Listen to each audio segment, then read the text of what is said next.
سڵاوی خی گەورتان لەبێ ئەزیزانی کەناڵی ئاسمانی پەیام بە ناوی خی گەورە بەرنامەی ئەمڕۆمان لە پەیامی ڕۆژ دەست پێکەین و هیوای تەندروستێکی زۆر باش و ڕۆژێکی پڕخێر و بەرەکەتان بۆ خوازیین لەگەڵ هاوکارانمان کۆمەڵێک تەوەر و بابەتمان ئامادە کردووە بۆ ئومێدی جێگەی سوود و ڕزامەندیتان بێت و تا کۆتایی بینەرمان دەست خۆشتانە بەناوی خوای بەخشندە و میهرەبان سڵاوتان لێبێت ئازان و خۆشەویستان لە هەر جێگەیەگەن هیوای بەختەوەری و ئاسوودەیتان بۆ دەخوازیین. ئەمڕۆژ لە بەرنامی پەیامی ڕۆژ کۆمەڵێک بڕگە و بابەت و زانیاریمان بۆ ئامادە کردوون لەو تەورانی کە ئەمڕۆ پێشکەش بە ئێوەی ئازیزی دەکەین لا تەوری یەکەمی بەرنامەکەماندا باز لە پەتای وەرزی منداڵان دەکەین زانین ئەم پەتایە چۆن جیا بکرێتەوە لەگەڵ پەتاکانی دیکەیەداوە چەند جۆری هەیە و بزانی نیشانەکانی کامانن وە لە هەمووی گرنگتر باز لەو دەکەین کە لە چه حاڵەتێکدا پێویستە و زەروریەتە دایکان و باوکان کە منداڵەکان تووشی ئەم پەتایە دەبێت بیباتە لای پزیشکی پسپۆر و پزیشکی پسپۆر ببینێت. هەندێک پەتا هەیە لەوانێت چەند ڕۆژێک بخایەنێت زۆرێک لە پزیشکان باز لەو دەکەن کە دواتر ئەو میوانەشمان باسی دەکات کە پێویستە چەند ڕۆژێک بمێنێتەوە لەوانێت زۆر جار پێویستی بە کۆمەڵێک عیلاج و دەرمان نەبێ بۆی کە زەرور زیانی دیکە بەر ئەو منداڵە نەکرێت وە گرنگە لەو دەورێماندا کۆمەڵی ڕێنمایی بۆ ئێوەی ئازیز بۆ دایکان و باوکان بخەینە ڕوو سەبارەت بە پەتای وەرزی. بەڵێ کاک دانیال جگە لە مناڵێسە گەورەکانیش بەس پەتای وەرزیەوە ناڵێن و ئەوانەی هەمومان لە ماڵەکانمانە نەخۆشی یادوانمان هەبێت. بازانام تۆ دوو ڕۆژێکە باش بووین. ئەروەڵڵا بەڵێ ئازیزان لە تەوەری دومیشمانە قسەکەین لەسەر پەرتووکی ئەو ئەمریکایی کە من بینیم کە لەلایەن سەید قوتبەوە نووسراوە کوردێک وەرگێڕانی بۆ کردووە لێرە وەرگێڕێکی میوانمانە بێت و قسەکەین لەسەری بزانێکین ناوەڕۆکی کتێبەکە چیە و چی پاڵنەری وەرگێڕەکە بۆ بۆەوەی ئەم کتێبە وەرگێڕێتە سەر زمانی کوردی. وڵازان لە تەوریسەی بەرنامەکەماندا دەزانین کە لە شاری سلێمانی ماوەی چەند ڕۆژێکە پێشانگای نێودەوڵەتی لە سلێمانی بۆ کتێب ئەنجام دەدرێت. لەم پێشانگایدا چەندین بەرهەمی جیاواز بوونی هەیە بەڵام بە گوێرەی ئەو چاپە من و دەستگایانی کە لەوێدا کتێبەکانیان داناوە کتێبەکان دەفرۆشن باز لەو دەکەن کە پرفرۆشترین ئەو کتێبانەی کە لە پێشانگاکەدا دەفرۆشرێت کتێبە ئاینیەکانن ئەوانن کە زانیاری زیاتر سەبارەت بە ئاین پیرۆزی ئیسلام بڵاو دەکەنەوە سەبارەت بە بنەما جوانەکانی ئاینی پیرۆزی ئیسلامی تێدا ئەو کتێبانە و پەرتوکانە پرفرۆشترین زانی هۆکارەکەی بۆچی دەگەڕێتەوە بۆچی مسلمانان زیاتر دەیانێت ئاشنا بن بە ئاینی پیرۆزی ئیسلام بە فەرمودەکانی پێغەمبەری عەزیزمان صلی الله علیه وسلم. لەو تەورێمەدا بەگشتی باز لەو دەکەین و تا چەند گرنگە مسلمانان زیاتر و بەردەوام زانیاری وەربگرن سەبارەت بە ئاینەکەیان کە ئاینی پیرۆزی ئیسلامە. بەڵێ کاک دانیال ئێستش وەک عادەتی بەرنامەکەمان چین لە لای کەشوهەوا بزانێکی بتەکانی گەرمە بۆ ئەمڕۆ چۆنەوە دەسەکەین بە تەوەرەکان.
دوبارە سڵاتان لێبێت ئازان و خۆشەویستان لە تەوری یەکەمی بەرنامەکەماندا کە تەورێکی تەندروستیە بۆ ئێوەی ئازیزمان هەڵبژاردووە کۆمەڵێک ڕێنمایی باز دەکەین سەبارەت بە پەتای وەرزی کە دایکان و باوکان گرنگە ئاگاداری بن و جێی بکەن و لەگەڵ ئەو نەخۆشی و پەتانی دیکەدا کە بوونیان هەیە بزانین ئەم پەتیان نیشانەکانی چین و هۆکارەکانی چین و دایکان و باوکان چۆن ئاگاداری منداڵەکانیان من گفتوگۆی زیاتر دەکەین لەگەڵ دکتۆر پشدەر عەبدوڵڵا بەڕێوەبەری نەخۆشخانی دکتۆر جەمال ئەحمەد ڕەشیدی منداڵانی فێرکاری کاک دکتۆر گیان سڵاوی خوا لێبێت و بەیانیت باش. سڵاوی خوا لە بەڕێستان و بەیانی ئێوە و سەرجەمبیرانتان باش. زۆر سپاس. کاک دکتۆرەگە لەوە دەست پێ بکەین پەتای وەرزی کامەیەوە ئەگەر کەمێک باز لە پەتاکە بکەین. بەڵە خۆتان ئەزانن پەتاوەرزی هەموو پەتایانن کە لە کاتێکی دیاریکرا خو لە وەرزێکی دیاریکراوە ڕوو ئەدا یەک تۆز دەنگدانەوە هەیە ئەگەر بتوان ئەمە چارەسەر بکەن باشێ بەوەی بتوانم بە باشتر قسە بکەم. بەسەر چاو بە برادران ئەڵێن چارەسەری بکەن. بەڵێ بۆیە ئەم پەتاوەرزیانە لە کاتێکی دیاریکراوە تەمان لە هەموو ساڵەکانە لە وەرزێکی دیارکراوە کۆمەڵە پەتامان هەیە ئەم پەتایانە بە وەرزی ڕوئەدەن. ئەم پەتایانە بۆ نمونە ئێمە ئەگەر بیرتان بێ لە سەرەتای کردنەوەی دەرگای خوێندنگا و قوتابخانەکان ڕاماگات کۆمەڵک نەخۆشی پەتاوەرزیەکانن کە ئەگەری ڕوودانیان هەیە لەگەڵ دەرگای خوێندنگا و هاتنی وەرزی پاییزە بۆیە کەواتە چاوەڕوانکراوە پەتاوەرزیانە لە کاتێکی دیاریکراوە ڕووبە. ئەگەر سەرنج بێ ئەم پەتاوەرزیانە لە سەرەتای کردنەوەی دەرگای خوێندنگا و قوتابخانەکان و لەگەڵ سەرەتای پاییزە سیرمان کرد پەتای هەڵامەت بوو پەتای هەڵامەت خودی خۆی کە لە ئینگلیزیەکەی کۆمن کۆڵدی پێوەدرێ کە زیاتر لە 200 جۆر ڤایرۆسە کە مرۆڤ لە ساڵانە لەو کاتانەیە مرۆڤ تووشی ینی تووشی ئەم پەتایەکەن بە کۆکەیەکی نەرمە کۆکە لوتەڕیە سەرێشەیەکی زۆر کەم هەیە یان نییە لەگەڵ تایەکی کەم ئەمانەوە کات کە ینی حاڵەکانی زۆر توند نییە ماوەی چەند ڕۆژێک گەمێنێتەوە ئیتر نامێنێ بەڵام لەگەڵ درەنکەوتنی وەرزی پاییزە و حاڵەتە توندەکان یاخود پەتایەکی تر دەست پێ کاویشکە پەتای ئینفلۆنزایە ئەوەی ئێستا کە ڕوەدات زۆرتی لەگەڵ پەتای ئینفلۆنزایە ڕوە پەتای ئینفلۆنزا ساڵانی تر تقریبا لە مانگی 12 ڕوویەیە بەڵام ئەم ساڵ هەستمان کرد پێشکەوتنێکی بەخۆ بینیوە سیرەکەین لە وەرزێکی زووترە ڕوویە ئەویشکە حاڵەتەکە تونترە لە چاو پەتای هەڵامەت ئەویشکە کۆکەیەکی تۆنتر تایەکی زۆر بەرزتر کاتێکی زۆرتر ئەمێنێتەوە هەندێک جارسکشون ڕوشانەوەی لەگەڵایە بۆیە حاڵەتەکان بەپێی وەرزەکانە گۆڕێ بۆ نمونە گەرماوەیەکی تر بڕوە باران و شێداری دەست پێ بکە بەدڵنیاوە پەتای ئینفلۆنزایەتە پەڕێ پەتای هەڵامەت دەست پێکاتەوە بۆ ئەمانە پەتای وەرزین بۆ نمونە لە هاوینە سکشون ڕوشانەوە زۆرە بێت یاخود لە زستانە هەندێک جار هەر چەند ئێستا سوپاس بەخوا کوتان دژی ڤایرۆسی ڕۆتا هەیە حاڵەتە کەمترە بە ساڵانی پێشترەگە سیرمان کردبێت سکشون ڕوشانەوە لە زستانیشان ڕوادامیشکە پەتای ڤایرۆسی ڕۆتا بوو. زۆر باشەکە دکتۆر ئەم پەتاوەرزیانە کە ساڵانە دروستە بن لە وەرز جیاوازەکانە ئایا تەنها لە ڕێگەی ڤایرۆسەوە دروستە بن و مرۆڤەکان تووشی ئەبن بە تایبەت مناڵان یاخود لە ڕێگەی بەکتریاشەوە تووشە بێ؟ کۆی پەتاوەرزەکان بە دیاریکراوی بە زۆری ئەم پەتیانن کە لە حاڵەتی ڤایرۆسین یعنی نەک حاڵەتی ئەوەی کە بەکتریا بێ بەڵام لە بینی توشببوونی ڤایرۆسەکانیشا ئەکرێ حاڵەتی بەکتریای تیاابێ بەڵام ئەمانە ناکەونە حاڵەتەوەی کە ڤایرۆسی بڵێن پەتای وەرزی بن. زۆر باشە کاک دکتۆر یەکێک لەو حاڵەتانی کە زیاتر ئەم نەخۆشییان پەتایە بڵاو دەکاتەوە منداڵان لە باخچی ساوایان یاخود لە نێو قوتابخانەکاندا زۆر جار دایکێک ئاماژە بۆ دەکات کە منداڵەکەی دەباتە باخچی ساوایان تووشیان پەتایە دەبێت دوێ کە چاکە بێتەوە دووبارە کە دەچێتەوە نێو باخچی ساوایان یاخود قوتابخانە دیسان تووشە بێتەوە ئەبێت چۆن مامەڵە لەگەڵ ئەم دۆخەیە بکرێت و چارەسەر بۆ مناڵەکە بدۆزرێتەوە. خۆی پێشەوەی بچینە سەر ئەو بابەتە یەک حاڵەت هەیە خەڵک زۆرتر وە ئەزانێ بۆیە لە زستانە یاخود لە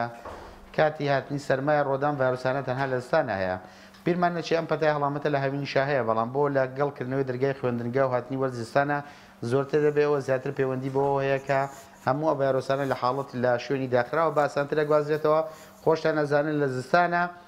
شوێنەکان داخراوترن بە ئاسانی ئەگوازرێتەوە لە یەکێکەوە بۆ یەکێکی تر وە خوێندکاران زیاتر لە پۆلێکە لە شوێنێکی داخراو ئەمێننەوە بۆیە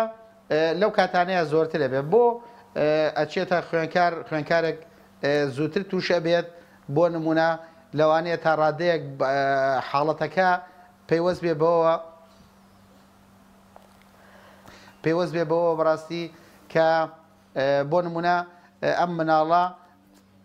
سیرەکەی تووشی ڤایرۆسێکە بێ حاڵەتێکی ڤایرۆسی ئەبێت لەمایان چاکە بێتەوە چونکە پەتای هەڵامەت زیاتر لە 200 جۆر ڤایرۆسە کە مناڵان تووشی هەوکردنەکەن بۆیە لەوانەیە چەند جارێک تووشی ئەم ڤایرۆسانە بێت.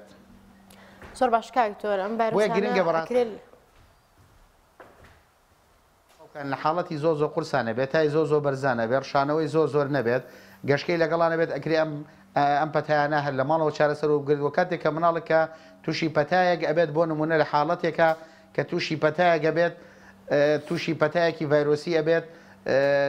باشترە پشووە بگرێت لە ماڵەوە شلەمەنی و شۆربای زۆر پێ بدرێت. بۆیە من دایم ڕێنمایی دایکان و باوکانەکەم خودی ڤایرۆسەکە ئەوە مەترسیدار نییە بەقەدەر ئەوەی کە چارەسەری هەڵا یاخود چارەسەری ناتەندروست یاخود پێدانی دەرمانێکی زۆر بەو مناڵانە وا کات کە کاریگەری ئەو دەرمانانە زۆر کاریگەریەکەی خراپتر بێت لە خوتی ئەو پەتا ڤایرۆسانەی کە لە کاتێکی دیاریکراوە لە ماوەیەکی دیاریکراوە لە کاتێکە سوورەکەیان تەواو بێ شاکە بن. باشە کاکتۆر ئەم پەتاوەرزیانەکرێت چ مناڵێک بگرێ خود لە چ تەمەنێکەوە مناڵەکان معڕەزن بەوەی پەتای وەرزیان توش ببێ؟ هەموو تەمەنێک معڕەزە تەمان توش بێ بەڵام بۆ کام مناڵانە مەترسیدارە بۆ مناڵانەی کە خوار یەک ساڵن و ئەو مناڵانی کە نەخۆشی درێژخان هەیە بۆ من نەخۆشی دڵی هەبێ یا نەخۆشی سنگی هەبێت یاخود نەخۆشی درێژخانی دەماری هەبێ یاخود شەکرەی هەبێت یاخود مناڵێک بۆ ئیفلیجی مێشک بێت مناڵێک سیستەمی بەرگری زۆر لاوازت بەداخەوە زۆر جادایکان و باوکان زۆر بەهڵە لە سیستەمی بەرگری مناڵ تێگەن وازان کە زوو تووشیان پەتاوەرزیانە بوو ئیدر سیستەمی بەرگری لاوازە زۆر جار ئەو مناڵانەی بەتابەتی هەستیاری سنگیان هەیە پەتاکە زۆرتر پیانەوە ئەمێنێت و کۆکە و خیزی سنگیان زۆرتر دەبێت وازان کە ئیتر سیستەمی بەرگری لاوازە نەخێر ئەمانە سیستەمی بەرگریان لاوازنە بە هیچ شێوەیەک پێیوەستە بەوەی کە ئەو مناڵە لەوانێ سنگی هەستیار بێ زۆرتر ئەمێنێتەوە ئەوانەی ئەو مناڵانی کە سیستەمی بەرگریان لاوازە ئەو مناڵان کە زۆر لاوازن کزن نەخۆشی درێژخایانیان هەیە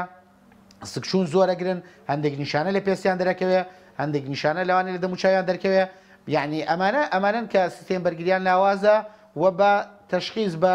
جۆرە تەشخیصی دیاریکراوە یا خۆفاسی دیاریکراوە تەشخیص دەکرێن نەگەوەی کە مناڵەکە سەیرەکەی زۆر خەپەیە گەشەی زۆر باشە وەڵام لە ساڵێکە حوتەش جار تووشی پەتا بووە ئیتر ئەم مناڵە بەرگری لاوازە یاخود زۆر جار بەداخەوە پێناسەی هەڵە بۆ ئیلتیهابی لەوزەتێن نەکرێ وازان هەر مناڵێک پەتایەکی وەرزی گردیتر تووشی لەوزەتێن بووە یەکسەر ئەچن هانا بۆ پزیشکێکی پسوەڕی قورگ و لوت و گوێ بن ئەڵێ نەشتەرگەری بۆ بکە وەڵام مناڵەکەم ساڵانە دەجار تووشی لەوزەتێنە بێت لە کاتێکا مناڵەکە تووشی پەتای وەرزی بووە زۆر جار هێناویان وتی وڵای کاکتۆر لەوزەتێنەکەشم بۆ کرد کەچی هەر چاک نابێت تووشیان پەتا وەرزیان نابێ لە کاتێکە نەیزانی ئەو مناڵ ئەسڵەن تووشی ئیلتیهابی لەوزەتێن نەبووە بەڵکو بە پێچەوانەوە تووشی پەتای وەرزی بووە. زۆر باشە کاک دکتۆر ئەو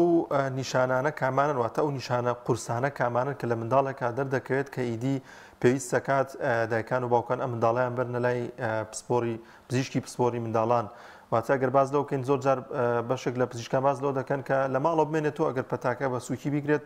چەند ڕۆژێک چاکە بێت بەڵام لە چ کاتێکدا پێویستە پزیشک ببینێت.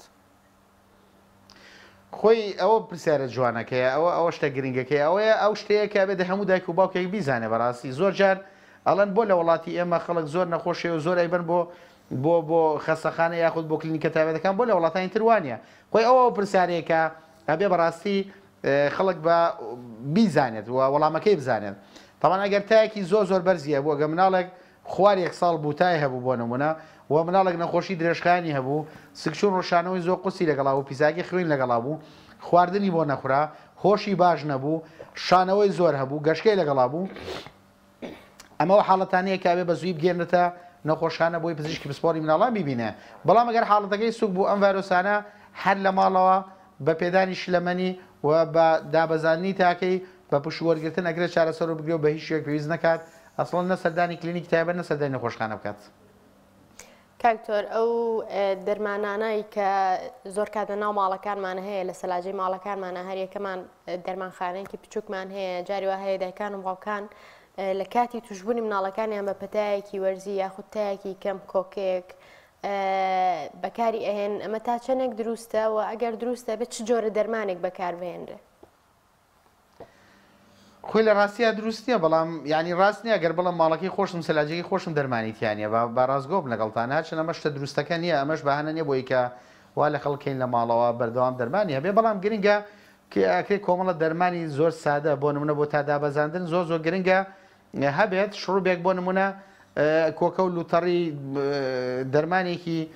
بەسیتی تیا کە ئەمانە لە هەموو ئەوروپا و لە ئەمریکاش ئەمانە لە مارکێتەکانیش دەستەکەوێت ئەکرێ ئەوە بکە بەدەستیان بگا ینی ئەکرێ لێرەش لە وڵاتی خۆمان کۆمەڵە دەرمان پۆلێن بکرێ لە هەموو شوێنێ هەبێت بە ئاسانی دەست خەڵک بکەوێتەوە کۆمەڵک دەرمانیش بەبێ ڕاچێتی پزیشک بە هیچ شوێک نەدرێ بە خەڵک بۆ ئەو دەرمانانەی تێر ئەکرێ بە ئاسانی دەست بکەوێت ئەگەر لە ماڵ شەو لێ نەبێ خۆی باشتر لە ناو سەلاجەتیانە بێ خۆتان نەزانن ئێمە ساڵانە چەندین حاڵەتی ژاهرایی بوونی دەرمانمان هەیە کە خەڵکێکی زۆر یاخود بەداخە هەندێک جار گەنجان یا مناڵان بە هەڵا و دەرمانە خۆنەوە ئێمە ساڵانە لەوانەیە سەدان حاڵەتمان هەبێ کە مناڵ هاتووە حەبێکی زۆری خواردووە یا شڕوبێکی زۆری خواردوێتەوە کە لە ماڵەوە نەیزانوی تروای زانەوەی یاریە یا شتێکە خواردوێتی و بەپەلە هێناوێنە بۆ نەخۆشخانە هەندێک جار بەداخەواڵێم مناڵ هەبووە گیانی لەدەستداوە بەهۆی ئەوەی کە دەرمانێکی زۆری خواردووە بە هەڵا کە هیدایک و باوکێتیە لە ناو سەلاجەیە شتێکە یاخود زۆر جار هەبووە مناڵ هەبووە گورچیلەی یاخود جگەری تووشی ئەوە بۆ ینی زۆف بووە مناڵ هەبووە بەپەلە ئەوەمان بۆ کردووە غەسڵمان بۆ کردووە خۆی باشترە گەر کەو حاڵەتانە ڕویا بەپەلە بهێنرێتە نەخۆشخانە بەلایەنکەم بۆی کە غەسڵی بۆ بکرێ بۆی بەدوور بێ لەو حاڵەتانە بۆی ئەمانە کاریگەری زۆر خراپن لە ئەنجامی هەڵگرتنی دەرمانێکی زۆر لە ناو ماڵدا بۆیە باشترە ئەو دەرمانە لە ماڵ هەڵنەگیرێن بەڵام ئەکرێت کۆمەڵە دەرمانی کە وتم زیانی کەوتۆیان نییە لە هەموو ئەوروپا و لە ئەمریکا ژەمانە لە مارکێتەکانی شایە ئەگرێ لێرش لە مارکێتەکانە هەبێ و تەنان لە سەیدلەکانیشە بەبێ ڕاچێتی پزیشکی سەر بکرێ خەڵک مەسلەی پاراستۆڵە یەکێک تۆزێ بۆ کۆکەیە کە لوتەڕیەکە ئەمانە هەبێت بەڵام ینی شتە کارە ساتبارەکە لە وڵاتەوەیە کە دەرمانی زۆر قورسیش بەبێ ڕاچێتی پزیشک لە هەموو کۆڵانێکە هەیە و ئەژرێ بە نەخۆش و ساڵانە دەیان قوربانی شەیە کە بۆی ئەو حاڵەتانە دەرمانی پێدرێت تەنانەت نەگە و کۆمەڵە دەرمانی کوردەواری کۆمەڵە حاڵەتی درەیە بەداخەوە هیچ لێپرسینەوەک نێ لە وڵاتە خەڵک بارەزوی خۆی دەستی پێگات و کۆمەڵە خەڵکیش بارەزوی خۆی ساغیەکاتەوە بەسەر خەڵکە بەناوی کۆمەڵک شتەوە کە نازەم ناوی چی لێنێن ساڵانە دەیان کەس شێبێ بە قوربانی و کەسی شکایەت ناکە بۆیە تاوانی یاخود هەڵە و کەم و کورتی خەڵکیشی تێدایە کە خۆی بە دەم ئەو شتانەوە ئەچێت و بەبێ ئەو سبێنی سکاڵایەک شێبێت. زۆر باشە کاک دکتۆر بە هەر لە بابەتی دەرمانە بمێنینەوە ینی ئێوە بۆچی هەمیشە و بەردەوام ڕێنمایی دەدەنە دایکان و باوکان خێزانەکان کە تاوەکو منداڵەکە حاڵەتی ینی زۆر خراپی نەبێت پێویست ناکات دەرمانی پێ بدرێت شروبی پێ بدرێت ینی ئەو کاریگەریە خراپانە چین کە کاریگەری دەبێتە سەر منداڵەکە دواتر لە جستەیە لەوانەیە دەربکەوێت کە بەهۆی زۆر خواردنی دەرمانەوە پێ بدرێت یاخود زۆر جار منداڵێک تووشی پەتایەک دەبێت ئەوەندە ڕاهێنراوە بۆی کە دەرمانی پێدەدرێت بە زۆر جار پەتاکە زۆر خراپتری لێکات. خۆی بەداخۆ ئێمە ئەمانەوە ڕاستیەکە بڵین بە خەڵک وە ئێمە هیچ سودمەندمین لە دەرمان سەرفکردن و هیچمان دەست ناکەوێت لەو دەرمانانی کە بە خەڵک دەدرێت بەداخۆ لە وڵاتی خۆمانە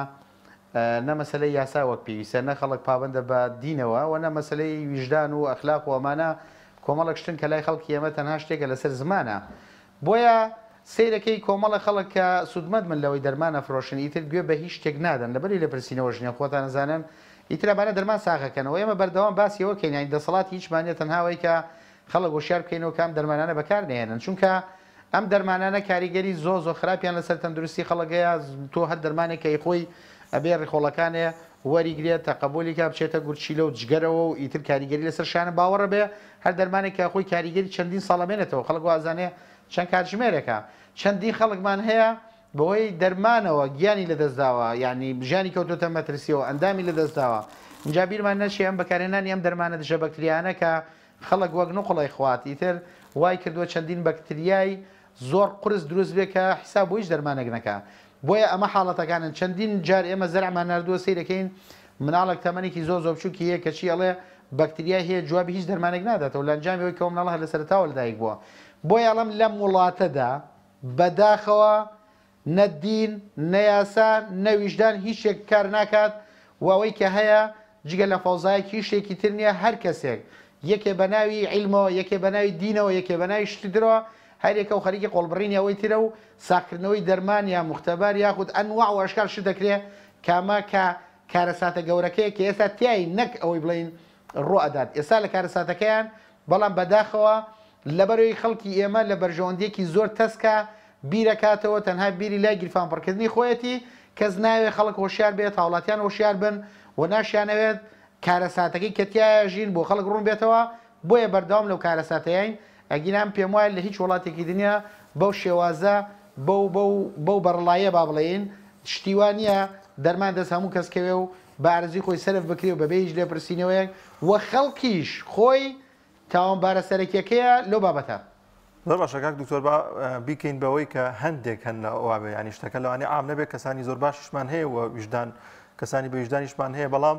ڕاستە لەوانەیە کەسانێک بن کە هیچ ویژدانێکیان نەبێت لەو بارەوە. سەبارەت بە گواستنەوەی نەخۆشیەکە کاک دکتۆر ئایا ئەم نەخۆشییان پەتایە لە منداڵاندا دەکرێت لە گەورەیەکەوە وەری بگرێت یاخود لە نێو خێزانێکدا منداڵێک توش دەبێت ممکنە گەورەیەک لە ڕێگەی منداڵەکەی توش ببێت؟ پێشەوەی وەڵامی و پرسیارەوە بەمەوە تەبان بە ئەوەی پێشووتر بەداخەواڵم ینی ئێمە کاڵێن وایە خۆگەل لە 150 خەڵکی ژوا بێ کە من گومانەکەم ڕێژەکە لەوە زیاتریش بێت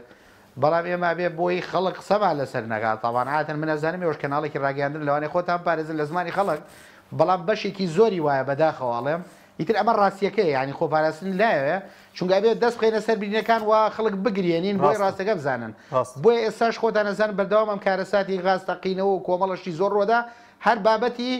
ئەم خەڵکەیە کە با بێگوێدانە هیچ شتێکە کارەکە لە وڵاتەیە سەبارەت بە پرسیاری ئەوەت کە کردێ بەڵێ ئەم پەتایانە لە گەورە و بچووکە لە هەمووی ڕۆیە بەس بۆ لە مناڵە زۆرە لەبەری بەشێک لەو ڤایرۆسانە گەورەکان تووشی بوون کە گەورەکان تووشی بوون لەوانەیە هەندێک لەو ڤایرۆسانە بەرگری پێیاکەن بۆ ماوەی زۆر درێژخایەن بۆیە گەورەکان کەمتر تووشە بنەوە زۆرتر بچووکەکان تووشە بن مناڵ تووشە بێ و سیستەمی بەرگری گەورەش لەبەرەوەی ئەوەنە فێری شەڕ بووە پێش لەگەڵ ڤایرۆسەکانە ڕاهاتووە لەگەڵیانە تا ڕادەیەک باشترە بۆیە مناڵان زۆر جار بە قورسی ترێگرن و حاڵەتەکان زۆرتریشن لەناو مناڵە. زۆر باشکار بەردەوامبوونی ئەم پەتاوەرزیانە بۆ ماوەیەکی دوور و درێژ لە شی نەخۆشێک یاخود لە شی مناڵێکە چ کاریگەری و مزاعفاتێکی لاوەکی دروستەکە لەگەڵ ئەم نەخۆشەیە چکە زۆر کات مناڵمان لەگەڵ هەموو ڤایرۆسێکە کۆمەڵە حاڵەت هەیە کۆمەڵە حاڵەتی لاوەکی هەیە بەڵێ جاری وا هەیە دایک و باوکەڵە مناڵەکەمان ماوەی مانگێکە تووشیان پەتایە بۆیە 2 مانگە ئەکۆکێ پژمەی هەیە هەڵامەتی هەیە خۆی بەش یەکەم باجواب بەمەوە بەش یەکەم هەندێک جار کاریگەری لاوەکی زۆر قرس و زۆر تسناکی هەیە تاوان ئەمانە هەموو ڤایرۆسێکە گەری هەیە ئەمە ڕووبا بۆی خەڵکوان نەزانێت ئیتر ئێمە لەوانەیە حاڵەت هەبووە تووشی مەسلەی دڵ بووە حاڵەتێ تووشی نەخۆشی زۆر قرس بووە لە ئەنجامی ڤایرۆسی زۆر بەسیط چۆ بەڵام حاڵەتانە زۆر کەمن یعنی ئێمە بۆیە لە ڕاگەانەکانی شەباسی نەکەین بۆی خەڵک نەترسێ چونکە هیچ لە مەسلەکە ناگۆڕێ یعنی تۆ ئەم ڤایرۆسە تووشێ بێ بەرگریەکەی تۆ لە جاتی پەلاماری ڤایرۆسەکە بە پەلاماری بۆنە دەماریە پەلاماری دڵیە پەلاماری جگەریە یعنی ئەم حاڵەتانەمان ئێمە هەیە ساڵانە تاوانە حاڵەتانەمان هەیە حاڵەتی زۆر قورسن هەندێک جار مناڵەکە گیانیش لەدەستەیە هەروەکەوەی لە کۆڕۆناش هەندێک جار حاڵەتمان بینی بۆی ئەم حاڵەتانەکرێت ڕوو بە بەڵام ئێمە بۆی خۆمان زۆر زەقی ناکەین و گەوری ناکەین لەبەری حاڵەتەکان کەمن و ناشمانەوە خەڵک بەڕاستی ببێت بە نێچیرێکی زۆر باش بۆ خەڵک لە ئەنجامی ئەوەی کە لە هەزاران حاڵەتێک پەلاماری دڵیە یا سیستەمی دەماریە ئیتر خەڵک ببێتەوەی کە چێ دەرمانێکی زۆر لاوەکی و خراپ بەکاربێنێ بۆی بڕوا بزانێت توش نابێت لە ئەساسا ئەم دەرمانانە هیچ لە مەسەلەش ناگۆڕن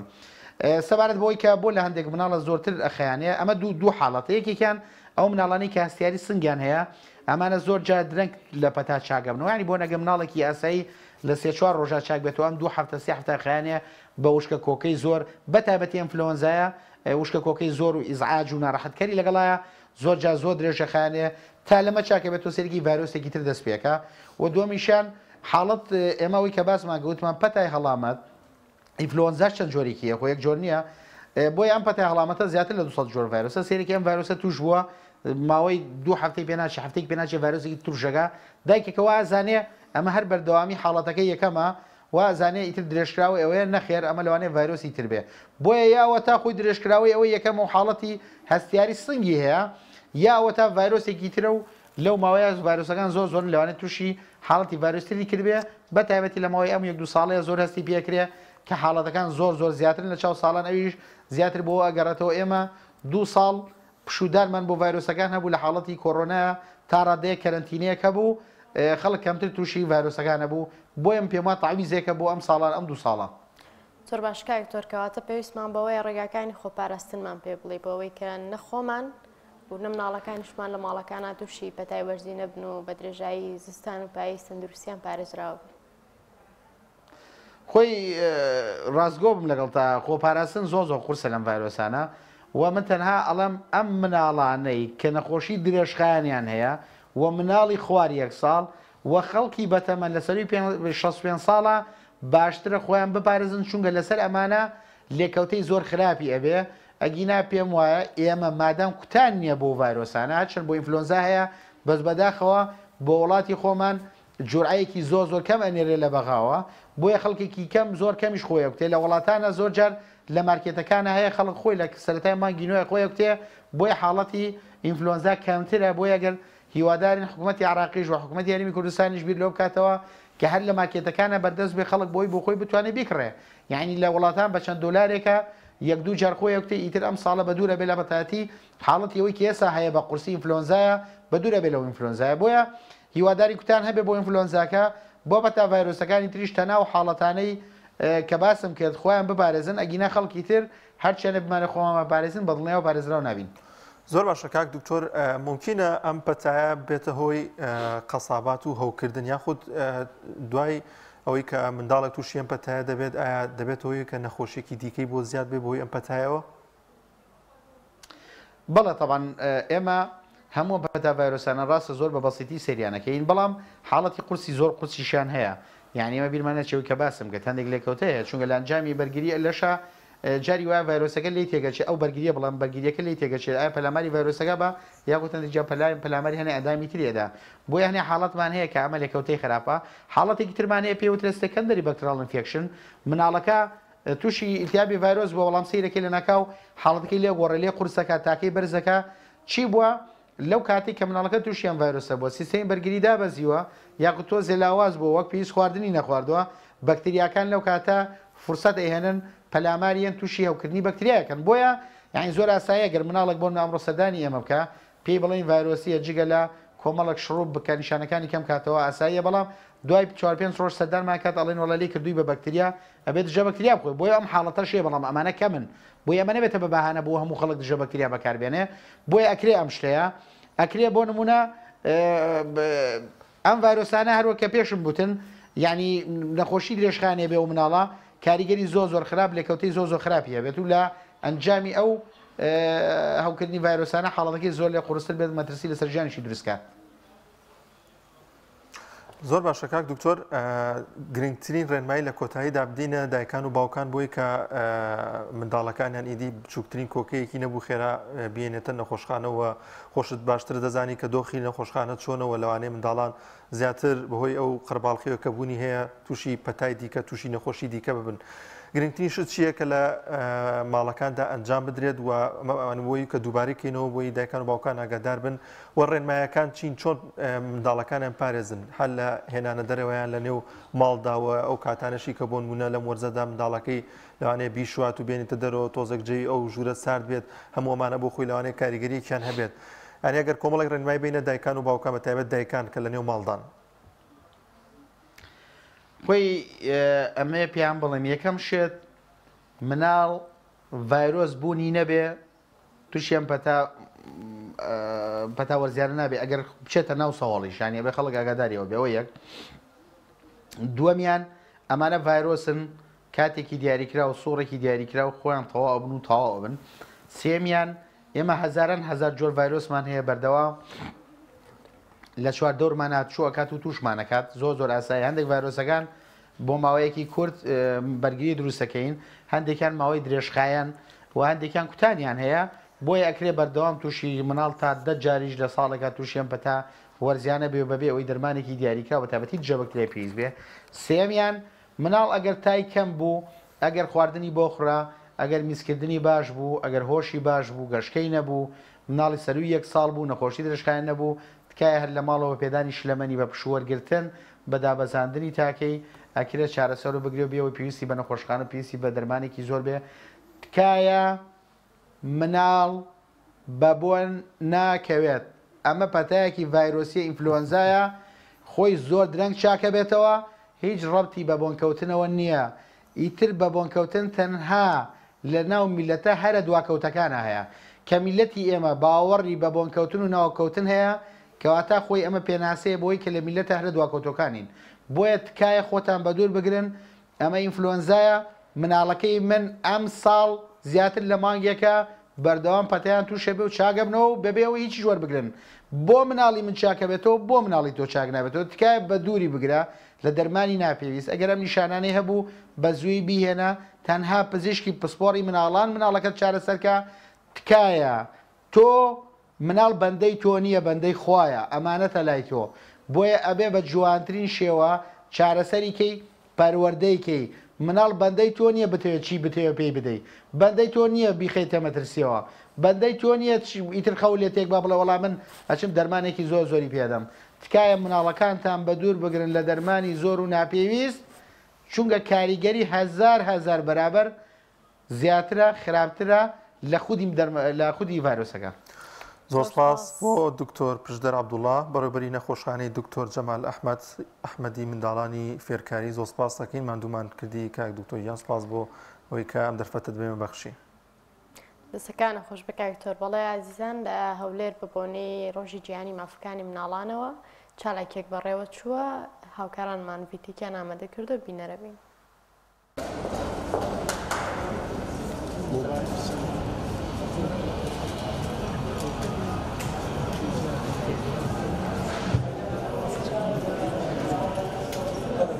بەڕێوەبەری وەڵامدانەوەی قەیرانەکانی پارێزگای هەولێر سروەخان ئەو مەڕاستیمە بوو لە مەڕاستی لە ڕێیەکی دوورەوە هاتوونە ئێمە وەکو شاریار ئیسماعیلان هەستاوین بە سازدانی ئەو چالاکی لە ڕۆژی جیهانی منداڵان ڕۆژ جیهانی مافی منداڵان عفو بۆ مناڵانی نەوەی شەهیدن لە دەروی شار هاتوون هەدەفەکە ژۆیە دڵخۆشکردنی ئەو منداڵانەیە ئەو چالەکە لە چەند بڕگە پێک دێ بیدات کە بینیتان دیاری بە منداڵەکانمان بەخشی دوایە ناوخواردنێکی گەورە بوو بۆ مناڵان لە دوایشدا یاریەکان بەبێ بەرامبەر ئەنجام ئەدەن ئەمە سێم بەرنامەیە ئەو لەوە ساڵ جێبەجێکەکەن بۆ مناڵانی شارەکەی خۆمان لە بەرنامەشدا بۆ مناڵانی تر بۆ مناڵەکانی تر بەشەکانی تر ساز دەکەین لە خزمەتیاندان بین ئەوە بە شانازیەوە لە خزمەت ئەو منداڵانەدا بین. هیواداری لە خوێندنیشدا لە بەڕێز سید نەزمی حوسێنی دەکەیت.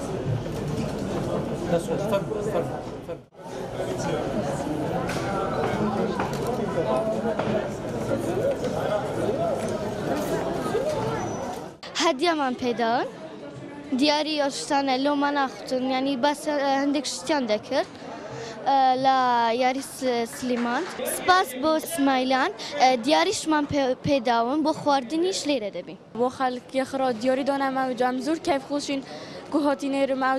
دەرفەت هەبی و جامی پارێزگار بین و تابلۆیەکی بدەینی و سە تابلۆی خۆ خفتم زۆر کەف خۆشین کەم هاتینێرە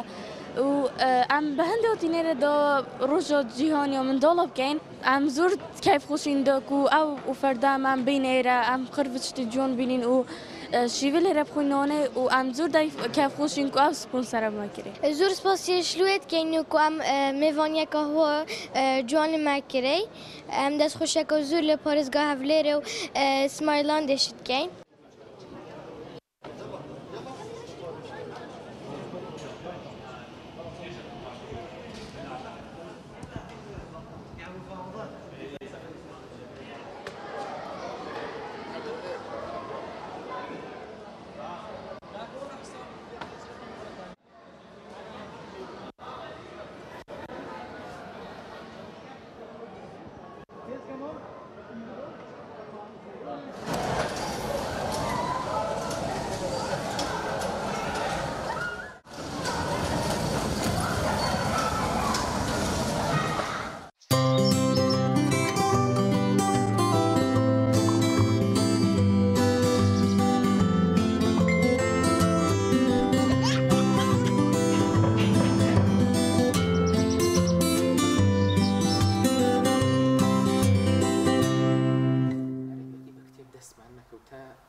وڵای عزیزان دووبارە سڵاوی خوای گەورەتان لێبێ وەکو پێشتری ژامانشەمان پێدا لە تەوەری دووەمی بەرنامەکەمانە قسەکەین لەسەر ئەم کتێبە کە هی سەید قوتبە ئەو ئەمریکایی کە من بینیم لە ئینگلیزیەوە زۆر بەڕێز ئالان عومەر وەریگەڕاوەتە سەر زمانی کوردی ئێستا لێرە میوانمانە و زیاتر گفتوگۆکەین دەربارەی ئەم کتێبە کاگەران سڵاوی خوای گەورەت لە بەڕێزیشتان زۆر سپاسدانەکەم سلامە خۆسپاس چۆن بوو کتێبێکی سەید قوتب لە زمانی ئینگلیزیەوە وەرگەڕاوەتە سەر زمانی کورد لە کاتێکا سەید قوتب بەرەمەکانی ئێمە وا بیستومانەوە ڕاتین لەگەڵا کە بە عەرەبی نووسرا بەڵێ بەناوی خۆی مەزن و باڵادەست سەرەتا زۆر سپاسی کەناڵی ئاسمانی پەیامەکەم بۆ ڕخساندنی ئەم دەرفەتە زۆر سپاسدانەکەم ڕاستیەکەی سەید قوتب ناوێکی نامۆ نییە بە خوێنەران و بە بینەرانی کورد سەید قوتب یەکێکە لە نووسەرە هەرە ناودارەکان لەسەر ئاستی جیهانی موسڵمان نشین و لەسەر ئاستی دنیاش و یەکێکە لەو نووسەرانی بەڕاستی بە بزوێنەر و داینەمۆ دانرێت لە ناو کۆمەڵگا ئیسلامیەکانە و ئەو شێوازە ئیسلامی ئەو بانگەشی بۆ کرد پێوترێ تێڕوانینی حەرەکی بۆ ئیسلام بۆ معنایی کە ئیسلام تەنها لە مزگەوت و کۆمەڵە تەقسی دینی ئەو بابەتانەیە قەتیس نییە بەڵکو ئیسلام بەرنامە و پەیڕە و پرۆگرامێکە بۆ کۆی کایەکانی ژیان و ئەوە خاڵێکی زۆر جەوهەری بوو بەلای منەوە و کاتێک کە کتێبەکەم بە زمانی ئینگلیزی بە ناوی کتێبەکە ناوی ئەمریکا لە چاوی گەشتیارانی عەرەبەوە تەرجەمەی ئینگلیزی بوو لە یەکەم بابەتە ئەو بابەتی سەید قوتب دانرا بوو کە خوێنمەوە ڕاستەوخۆ یعنی نەمپەرژە سەرەوەی بیر بکەمەوە کە عەرەبی و ئەم بابەتانە زۆر سەرنجڕاکێش بوو و بڕیاری تەرجەمەکردنیمدا و زۆر هەوڵیشمدا کتێبەکە نوسخی عەرەبیەکەی بەدەست بخەم لە کتێبخانەکانی سلێمانی چ دۆست و برادریش لە هەولێر بەس بەداخەوە بەردەست نەبوو و چاپی نەمابوو و حتا لە ڕێی ئینتەرنێتیشەوە زۆر بە زەحمەت ئەویش بە شێوەی ڕەسم دەستمان کەوت و بەراوردی عەرەبیەکەشیمان کردەوە بەڵام ئەسڵی کتێبەکە لە ئینگلیزیەکەوە تەرجەمەم کردەوە کوتم ئەم بابەتەی سەید قوتب کاتی خۆی بە مەقالە بڵاوی کردوتۆ لە گۆڤاری ئەڕیسالەکەیکە لە گۆڤارە دیارەکانی ئەو زەمەنی میسر وەختێک لە ساڵی 1948 سەفەری ئەمریکاکە وەزارەتی مەعاریف کە بریتیە لە وەزارەتی پەروەردەی ئێستا ئەو گەشتەی بۆ ڕێکەخەن سەبەبی ئەم ڕێخستنی ئەم گەشتەش ئەوە بوو سەید قوتب دوورخەنەوە لە پەیڕە و پرۆگرامەکانی خوێندن لەبەر ئەوەی سەید بە طبیعەتی خۆی کەسایەتێکی کاریزمی هەبوو و نووسەرێکی دیار بوو لە میسرا ویستیان دووری بخەنەوە بۆ ئەمریکا ئەو بوو لە ساڵی 1949 بە چەند زنجیرەیەک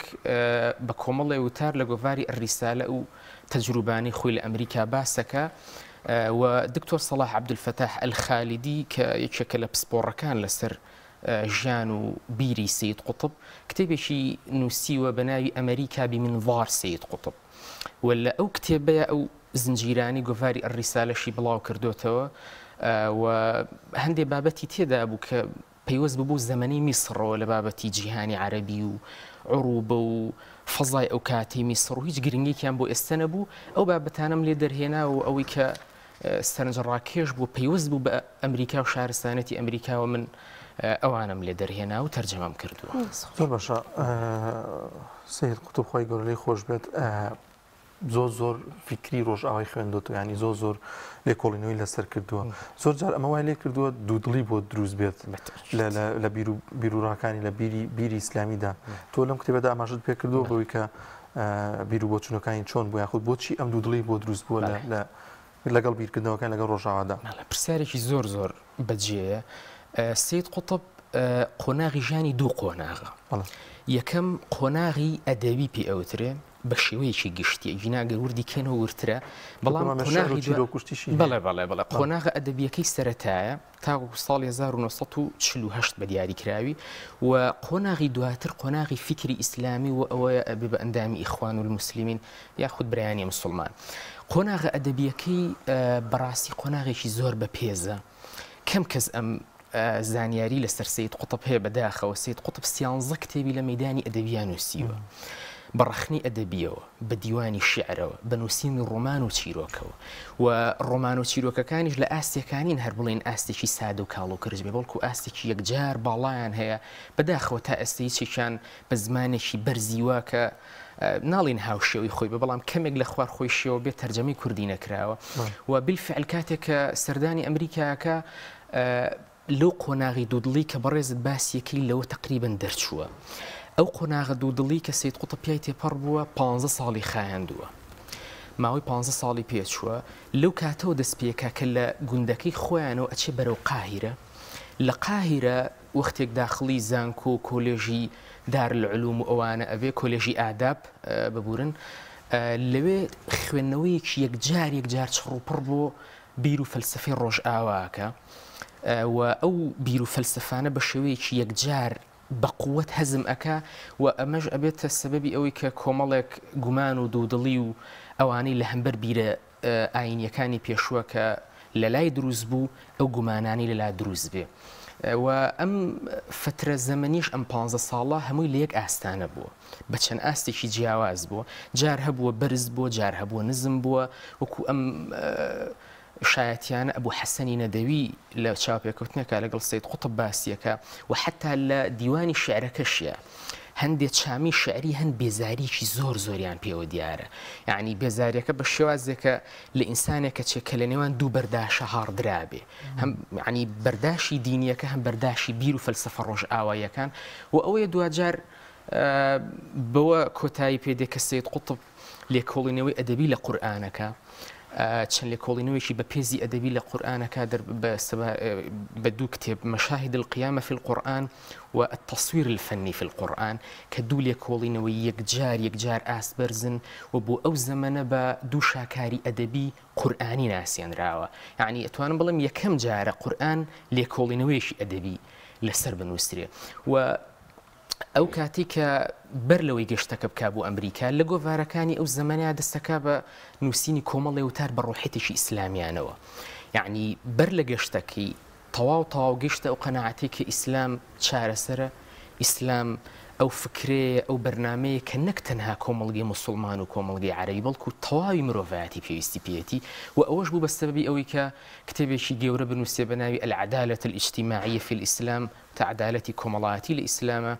و ئەو کتێبە یەکەم کتێبی فکری ئیسلامی سەید قوتبە بەر لە گەشتەکەی بۆ ئەمریکا ئەیسپێرە بە محەممەد قوتبی برای و محەممەد قوتب بۆی چاپەکە و لە ئەمریکاشەوە ئەو زنجیرە مەقالێ ئەنووسێکی ئێمە کردومانەتە کوردی چەند ساڵ لە ئەمریکا 2 ساڵ لە ئەمریکا بوو ساڵی 1948 سەردانی ئەمریکاکە ساڵی 1950 ئەگەڕێتەوە بۆ میسر و کە ئەگەڕێتەوە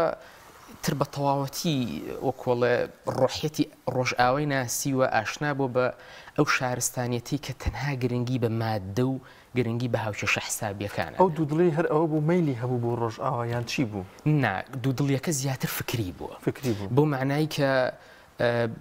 ئەو فەلسفە مادیانی ڕۆژئاوا کۆمەڵێک تێڕوانینی تێدا بۆ سەبارەت بە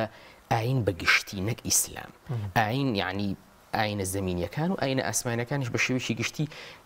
گومان و دوودڵیەکی زۆری بۆ دروست بوو سەبارەت بەوەی ئاین مرۆڤ پێویستی بە ئاینە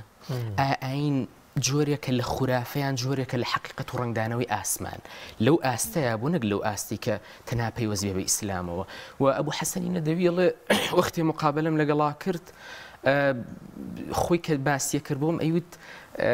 چەند ئاستێک بووە جار هەبووە ئاستی دوودڵیەکەم زۆر بەرز بووە جار هەبووە زۆر نزم بووە نەخێر معجەب بوون نەبوو بە ڕۆژئاوا چونکە ئەو بەر لە گەشتەکەی سەردانی هیچ وڵاتێکی ڕۆژئاوایی نەکردووە لە چوارچێوەی میسران بەڵێ زۆر باشە کاگالان کتێبەکەت لە ناوڕۆکە لە چی پێک دێ و بابەتانی ناو کتێبەیان هەن بە کورتی بەمان بڵێ سەرەتا بە چەندی ڕێک ئاماژەم بە وێزگە گرنگەکانی ژانی سەید قوتب کردووە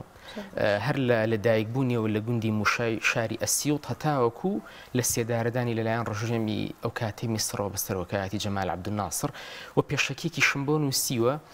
تیا هەوڵم داوە هەندێک گومان و دوودڵی سەبارەت بە ئەو ئەفکارانی سەبارەت بە سەید قوتب ئەو ڕوژێنرێن بە تایبەتی لەلایەن نووسەرە سێکولاریستەکانەوە بەوەی کە سەید قوتب باوشی تۆندڕەویە بەوەی کە سەید قوتب جۆرێک بووە لە دید و تێڕوانین بۆ گروپە تونڕەوەکان ئەوانی کە لەلایەن ڕۆژئاوا بە تیرۆریست ناسێنراون بەڵام ئەمان هیچ ئەسڵ ئەساسێکیان نییە چونکە سەید قوتب وەختێک کە دەستەواژی کۆمەڵگەی نەفامی بەکارهێنێ بۆ معنایە بەکاری ناهێنێ کە تەکفیری کۆمەڵگە بکە بەڵکو ئەو ئەڵێ من مەبەستم ئەوەیە سەر لە نوێ تاکەکانی کۆمەڵگە لە سەرەتاوە پەروەردە بکەینەوە بە تێڕوانینێکی دروستی ئیسلامیانە بۆ تێڕوانینەی ئیسلام کە تەنها لە مزگەوت و لە قورئان خوێندن و لە پیرۆزیە کورتەڵ نایە بەڵکو ئیسلام بەرنامەی ژیانە بەرنامەی بەڕێوەبردنە بەرنامەی حکومڕانیە و طبعا ئەمەش لەلایەن نارەکانیەوە زۆر قبول نەکراوە چونکە وەکو خۆمان نەزانین تەیاری عەلمانی ئەو ئیسلامی قبوڵەکە تەنیا پێک بێ لە بینی مرۆڤ و خوا چونکە عەلمانیت بە هیچ شێوەیەک بڕۆی بۆ نۆژ و ڕۆژ و بکە و حەقی چێ نەبێ حەقی سیاستت نەبێ حەقی دەوڵەتداریت نەبێ حەقی گۆڕانکاری کۆمەڵایەتیت بە ڕۆحێتێکی ئیسلامیانەوە نەبێ سەید قوتب زۆر پێداگرێت لەسەرەوە و ئەمەش بە بەهۆی ئەوەی کە دوو ئاراستەی زۆر دژ بە یەک سەبارەت بە سەید قوتب هەبێ ئاراستەیەکیان زۆر بەرزی کردوتەوە ئاراستەیەکیان زۆر دژایەتی کردووە بەڵام ئێمە وەکۆڵێ خی گەورە لە قورئانە فەرمیوتی ئینا جعلناکم ئومەتەن وەسەطە هەمیشە تێڕوانینی وەسەطیەت و میانگیری هەدەف بە ئینسانە پێکی ئەو مرۆڤ بۆ وەکو مرۆڤەکانی تر هەڵەیشی هەبووە شتی باشیشی هەبووە بەڵام لە بواری نووسینایەکە لەو نووسەرە ئیسلامانی کە ئەتوانم بڵم تاوەکو ئێستێوێنەی نەبوو چونکە قودرەتێکی یەکجار سەیری لە نووسینە هەبووە زۆر باشە مامۆستا ئالان لەم کتێبەیدا دەیەت پامێکمان پێبات پامی سیاسی بڵێت سیاستی ئەمریکا بۆ شێوازیە خود پامی ڕۆشت و ئەخلاق و دابوونەریت و پەیوەندی کۆمەڵایەتیەکانیان بەڵێ پامی سیاسی بە زۆر کەم یعنی بە هەندێک بەلاوەشی باسی کردووە پەیامەکەی بەڵام پەیامە سەرەکیەکە و کڕۆکی کتێبەکە ئەوەیە کە شارستانێتی ئەمریکی شارستانێتێکی سڕف مادیە شارستانێتێک کە بابەتیە معنەوی و بەها ئینسانیەکان لە لای سفرە و چەند دلیلێکیش بۆ ئەهێنێتەوە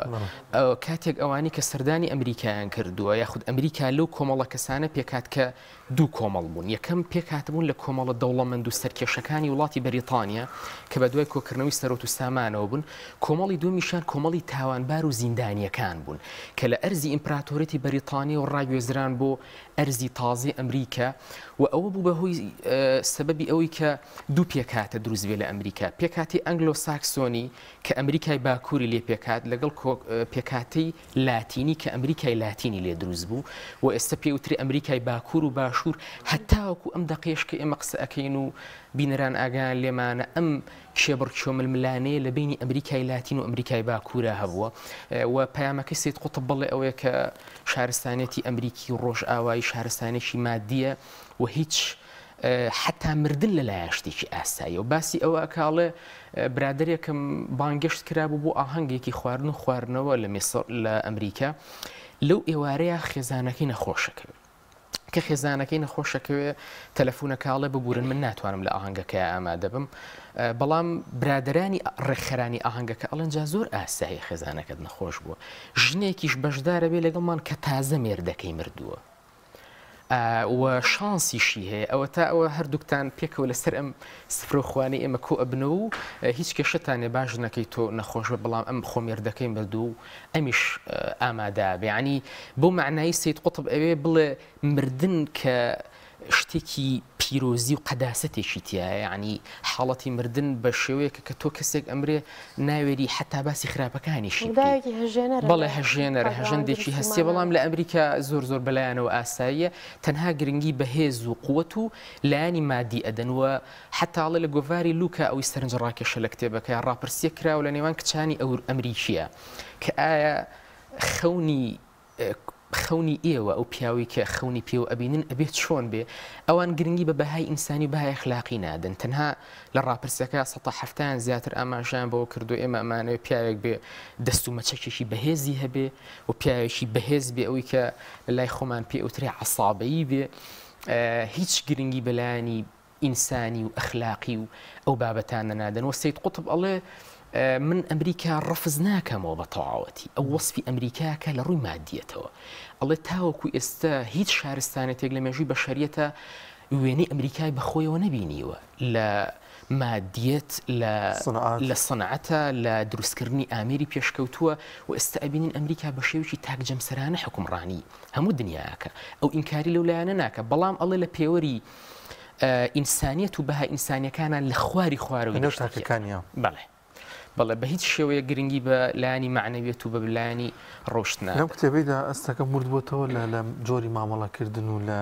تەنانەت خواردنیان و کەوتیان و ینی شتێکم خوێندەوە هەنێک جار گاڵتەی پێکردون خوێن خواردەوە بە کاڵەکەەوە کافتریایەکەوە زەم شتێکی وا بووە گەراماژێکی پێ بکەی خۆت بەڵێ وەڵا ئەوە بووە هەندێک شتی تایە مای پێکەنینە بەڵام وە کۆڵێ وا لە ئینسانەکە بیری لێ بکاتەوە بەڕاستی ئێمە کە لەو دوورەوە سەیری ئەمریکا و ڕۆژاواکەین ئەوە نییە لە کوردەواری خۆماناڵە دەنگی دەهۆڵ لە دوور خۆشە تا نەچیتە ناو واقعەکە و هەندێشت هەیە نایزانی ئەوان بۆ حەزارەتە پێشکەوتویان و سید قوتب بڵێ لە کافتریاک دانیشتە بووم لە کافتریاکە کۆمەڵە کچ و کوڕ بە دەورمەوە بوون ئەوەی سیر بوو کاڵەکیانە خوارد و خوێیان پیا کرد ئەوت ئەوە مای پێکەنین بوو من ئا کاڵک بە شیرینی و خوێ بەو سوێریەوە چۆن شتیوا کۆبێتەوەڵە وەڵام منیش نەم کرد بە نامردی وەکو لە کوردەواری خۆمانەڵێ ئەڵێ وڵا منیژوتم ئێمە بیبەریشی پیاکەین لە میسر تر کچە گوتی ئەبێ تامی چۆن بێ وتی ئەتوانی تاقیکەیتەوە وتی کچەکە دەستی کرد بە بیبەرکردن بە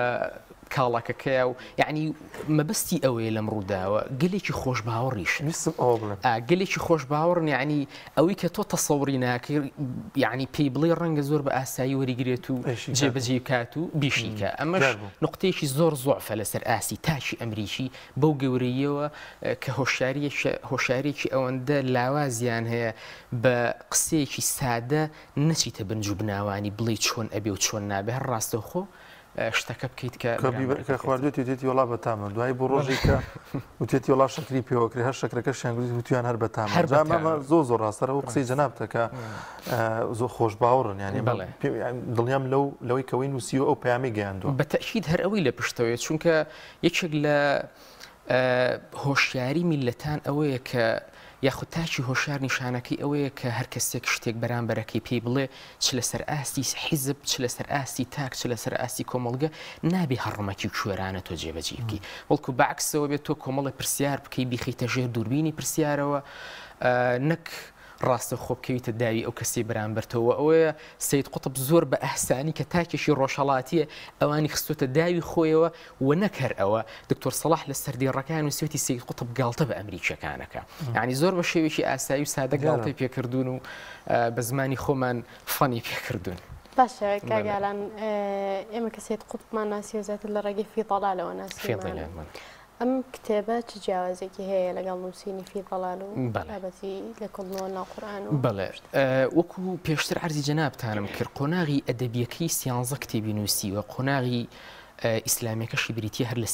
لە 12 کتێبەوە سەرجەمی 25 کتێبی نووسیوە دیارترین نووسینەکانی سید قوتب فی ظلال القورئان کە تەفسیرێکی تەواوی قورئانە و تەفسیرێکە لاساییکردنەوەی تەفسیرەکانی پێشخۆی نییە بە شێوەیەکی کلاسیکی نووسراوی بەڵکو تەفسیرێکی ئەدەبیە تەفسیرێکی فکریە تەفسیرێکی حەرەکیە و حتا لە سوورەتی یوسفە بە شێوازێک لە سوورەتی یوسف ئەکۆڵێتەوە کە باسی تەکنیکەکانی قورئانمان بۆکە یعنی باسی ئەو تەکنیکە ئەدەبیانەکە کە قورئان بە شێوێکی زۆر سەرکەوتوانە بەکاری هێناوە بەس ئەم کتێبەی کە من وەرم گێڕاوەکو پێشتر پێم وتن بریتیە لە وتاری ڕۆژنامە ئەو کاتی کە لە ئەمریکا بۆ بە زنجیرەیە گوتار لە ڕۆژنامەیە بڵاوی کردوتەوە لە گۆڤاری ئەڕیسالەیە بەڵام کتێبەکانی تری لێکۆڵینەوەن بۆ معنایی کە خۆی بۆ تەرخان کردووە و خۆی بۆ یەکلایی ئەم تەجروبەی ژیانی خۆیەتی لەسەر ئەمریکا ینی نەهاتوە سەرچاوە بەکاربێنە بۆ نووسینەمە ئەو تەجروبەی کە بینیوێتی باسی کردووە و یەک نقطەی تری سەرنجڕاکێش هەیە باسی ئەوە کاڵێ هیچ گەلێکی دنیا بەقەدەر گەلی ئەمریکا کەنیسە دروست ناکەن بەس ئەڵێ ئەوەی مای پێکەنینە بۆ من کەنیسە بە هیچ شێوەیەک شوێنی خواپەرستی نیە لەوێ بەڵکو کەنیسە شوێنێکە بۆ بەیەکگەیاندنی کچ و کوڕ لەوێ و حتا لە ڕیکلامەکانیانە بە ئاشکرا بانگەشی ئەوە کەنەڵە خۆم بینیم بەروارەکەی لەسەر نووسرا بوو لە دوای بەروارەکە نووسرا بوو بەرنامەی ئەم ئێوارەیەمان بریتیە لە ژەمێکی سووک یاریە سیحریەکان ڕابواردن واتە هەڵپەرچێ و هەڵپەڕین و خۆشی ئاماژە بەوەکە چەندین جار چوومەتە ناو کەنیسە و ئاهەنگی هەڵپەڕین و ئاهەنگی شەوتابیانی مانەوەی کچ و کوڕ و ئەو بابەتانە بۆ کە زۆرێک لایەن وایە کەنیسە شوێنی خواپەرستیە لێ بەڵام ئەو باسی ئەوەکە کە بە هیچ شێوەیەک کەنیسە شوێنی خواپەرستی و ڕۆحیانەت نییە بەڵکو شوێنێکە بۆ بێگەاندنی کچ و کوڕ و ئەمەش دەستکەوتێکی مادی دەستی کەنیسەکانە بۆ زۆر بە دەشتێکی ناوی بردون بەڵێ ئەوە پرسیارێکی جوانە خۆشم کە سەرەتا خوێنمەوە پێم سیر بووشەی دەشتەکیت یاخود بەدەوێتی بەکارهێنا دەشتەکیت وەکو ئیبن خەلدونیش باسیەکە ئەو شوێنانی طبیعەتی دەشتیان وەکو لە قورئانیشە باسیەکە خوای گەورە قالت الأعراب آمنا قل لم تؤمنوا ولكن قولوا أسلمنا يعني أعرابیەکان وتیان ئێمە ئیمانمان هێناوە خوای گەورەشە فەرمێن نەخێت تو پێیان بڵێ ئیمانتان نەهێناوە بەڵکو تەنها مسلمان بوون پلەی ئیمان و مسلیم دوو پلەی جیاوازن بەڵ ئەعرابیەکان یعنی هەندێک نەریتیان هەیە تەنها هێز کارەکە لەلایەن تەنها قوت بەلایەنەوە گرنگە تەنها کۆکردنەوە و سەرۆت و سامان و ڕاوڕوت لەلایەن گرنگە و بالفعل ئەم هەدەفەکەی ئەوەی بڵێ ئەمریکاش یەکێکە لە ئەو شارستانیەکانی تەنها و تەنها مادە و حسابیەت و ڕقم لەلایەن گرنگە و حتا لە گەشتەکانی شاناڵە چێش لە گەشت نابینن هەر ئەوە بەلایەنەوە گرنگە بێنەوە لە گەشتەکە بڵێ ئەوەنە شوێنمان بینی چون بۆ ئەوەنە کەسمان بینی ئەوەنە دار و درەختی جوانمان بینی تەنها ژمارە و حساب لەلایەن گرنگە و هیچ شتێکی تر گرنگی پێ نادەن زۆر باش کاگەڵان لە کۆتایە تشک بقینە سەرەوە جەنابە دۆکو گەنجێک حتمما کۆمەڵێک پاڵنەری گەورە بۆ کە ئەمە پاڵناوە و هەروەها لە دوای وەرگێڕانی ئەم کتێبە گەشتی بە چەند نتیجەیە کوچ کاریگەرێکی لەسەر خۆ دروست کرد بەڵێ وەڵا هەندەر بۆ وەرگێڕانی کتێبەکە و کوتم هەر سەید قوتب خۆی ناوێکی گەورەیە و دید و تێڕوانینی ئەو سەبارەت بە ئەمریکا نەکرد بۆ ئێمە بگرە بۆ هەموو کەسێک هەر گرنگە چونکە ئەو ماوەیەکی کەم نەماوەتەوە لە ئەمریکا بەڵکو ماوەی 2 ساڵ ماوەتەوە و کەسێکی دیارە و خاوەن پێگی تایبەتی خۆیەتی ئەمە یەکەم دووهەم ئەو کتێبە بەڕاستی ئەوەی لای من ڕوون کردەوە کە ئینسان نابێ لە دوورەوە کە هەندێک شت لە تەلەڤیزیۆن و لە میدیا و لە سۆشیال میدیا ئەبینێ باوەڕی پێبێنێ و نابێ ئێمە تەنها بە بینای بەرز و بە بینای جوان و بە شکڵ و شێوە تێبکەوین بەڵکو سەید قوتب ئەوێ پێمان بڵێ خۆشم ئەو نەتیجەم لا دروست بوو ئایا ئینسان چ دید و تێڕوانینێکی سەبارەت بە مرۆڤایەتی و بەهای ئینسانیەت هەیە چونکە ئەو پیوایە ئامێر دێت و ئەڕوا ئامێر تێک ئەشکێ بەڵام ئەوەی کە ئەمێنێتەوە بەهای ئینسانی بەهای مرۆڤایەتی و بەهای ئەخلاقیە کە بەداخەوە خۆزگەوانە بۆیە ئەمریکا یەکێکە لە وڵاتانی بێبەشە لە ئەو لایەنە بەها ئینسانی و بەها مرۆڤایەتی و بەها ئەخلاقی مۆڕاڵیانە بەڵام لە هەمان کاتا لە پێژەی مادیەتە لە ئاستێکی یەکجار باڵایە و ئەمەش بووە بە سەبەبی ئەوەی کە ئەو نەعەدالەتی لەسەر ئاستی دنیا دروست بووە چونکە وەختێک ئینسان یاخود وڵاتێک لە ڕووی مادیەتەوە زۆر پێشەکەوێ بەڵام ئەگەر بەهای ئەخلاقی و بەهای ئاینی و بەهای ئینسانی لەگەڵانە بێ ئەو شارستانیەتە مادی بۆ بەرژەوەندی تایبەتی بۆ بەرژەوەندی شخصی بەکارهێنرێ سەکان خۆش وەرگێڕی کتێبی ئەو ئەمریکایی من بینیم نووسەرەکەی سەید قوتبە ئەمڕۆ لەگەڵمان میوان بووی سپاس بۆ زانیەکەهەمی زیاترتانە بێ بەڵام عزیزان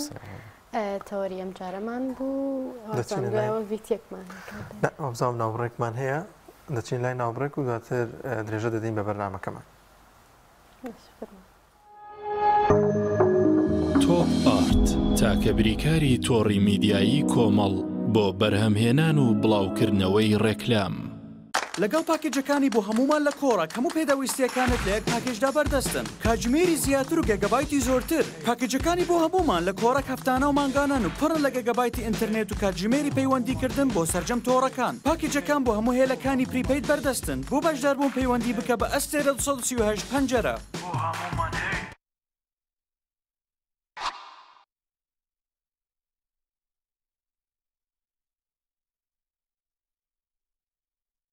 یەکێک لە خواردنەکانی سفرەی کوردی بریانیە خواردنێکی بەناوبانگ و بەچێژ جۆری زۆرە و خۆی بەتەنها بێ یا بەتەنهاش نەبێ زۆر خۆشە بریانی خۆشتر ئەبێت ئەگەر برنجەکەی برنجی مەحموود بێ برنجی مەحموود دڵنیا بمبینیە ئەو جبسەی وێنەی نییە هەردامێکی بێخۆشە بۆ من بۆ ئەو بۆ تۆشە ئادەی پێ بڵێن چییە؟ بینی تامێکی لە یاد نەکراوە. تۆپ ئارت تاکە بریکاری تۆڕی میدیایی کۆمەڵ بۆ بەرهەمهێنان و بڵاوکردنەوەی ڕێکلام.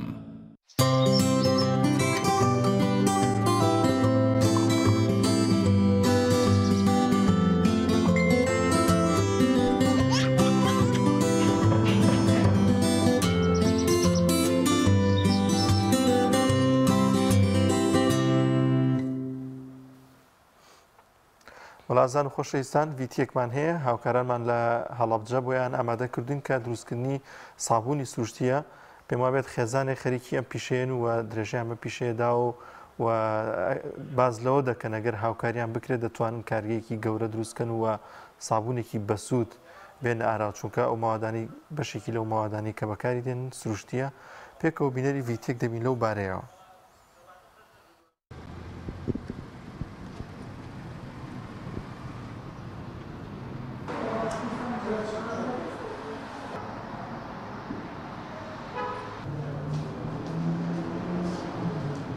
من زانکۆ نەوزاد دەرچووی کۆلێژی ئەندازیاری بەشی کیمیاوی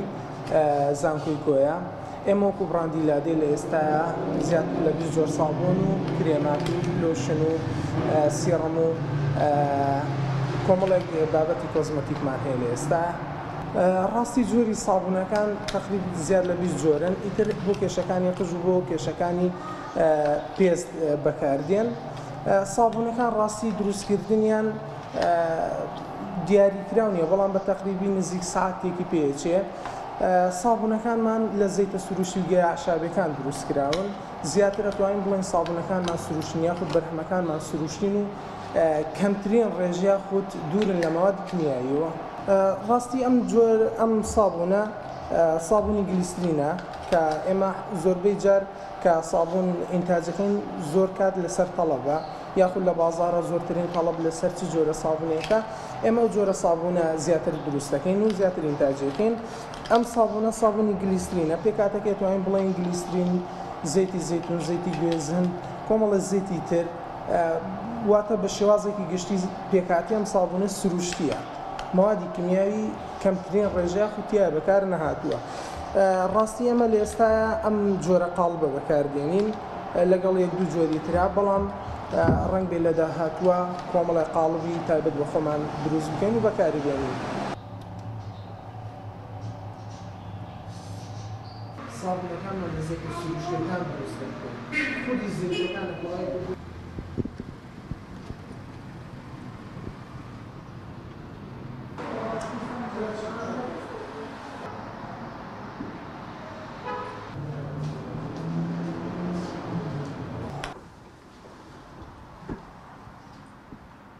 ویستمان ببین بە براندێک بتوانین یعنی بازارەکانی کوردستان فەرق بکەینەوە لە ڕێەوەی کە بەرهەمی سروشتی دروستکەین لە بەرۆی دەستکەوتنی بەرهەمی سروشتی کارێکی قورس بوو لە بەرۆی من خۆم کەسێک بووم بە دوای بەرهەمی سروشتی ئاگەڕام قورس بوو بۆ من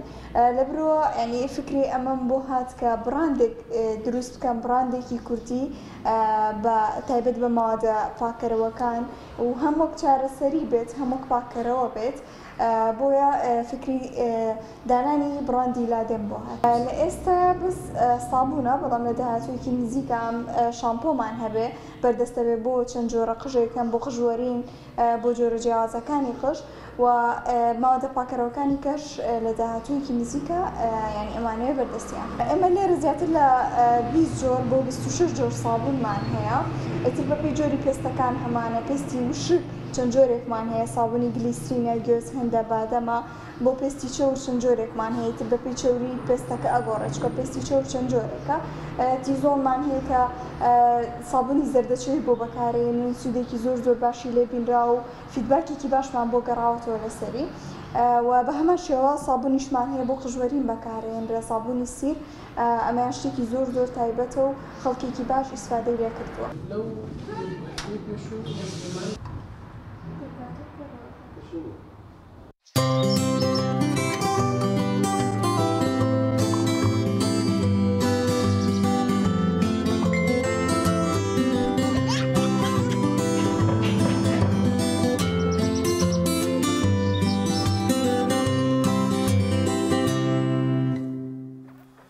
وڵای عزیزان دەچینە لای سرودێکی ئاینی و تەوەری سێمان دەست پێکە.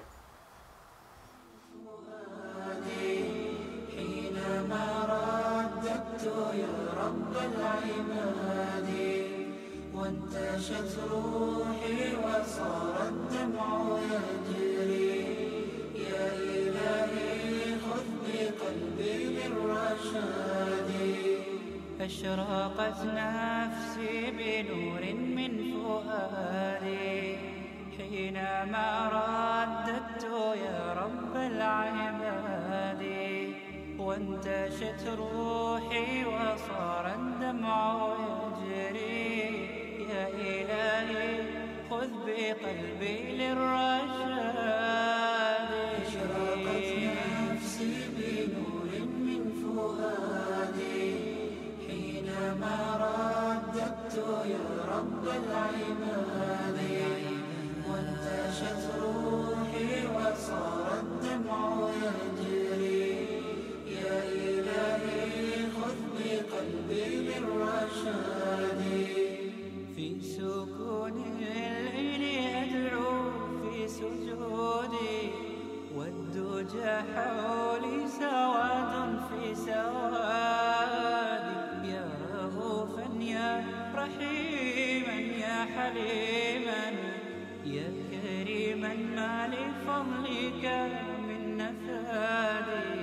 يا سميعا يا مجيبا يا عظيما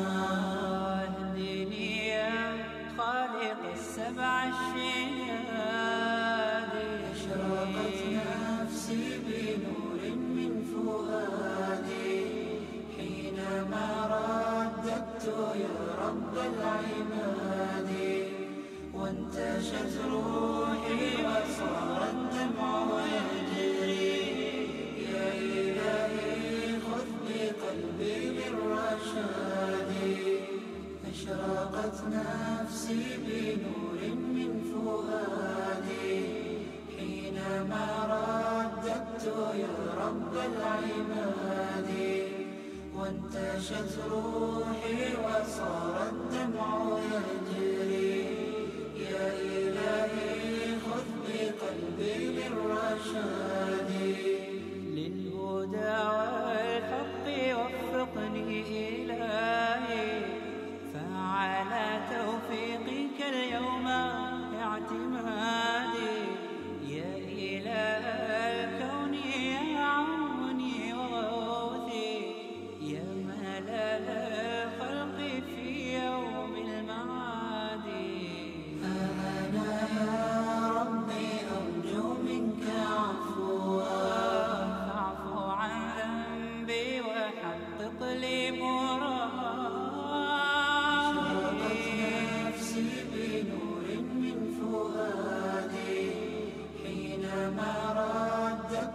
يا رب العباد وانتشت روحي وصار الدمع يجري يا إلهي خذ بقلبي للرشاد أشرقت نفسي بنور من فؤادي حينما رددت يا رب العباد وانتشت روحي وصار الدمع يجري يا إلهي خذ بقلبي للرشاد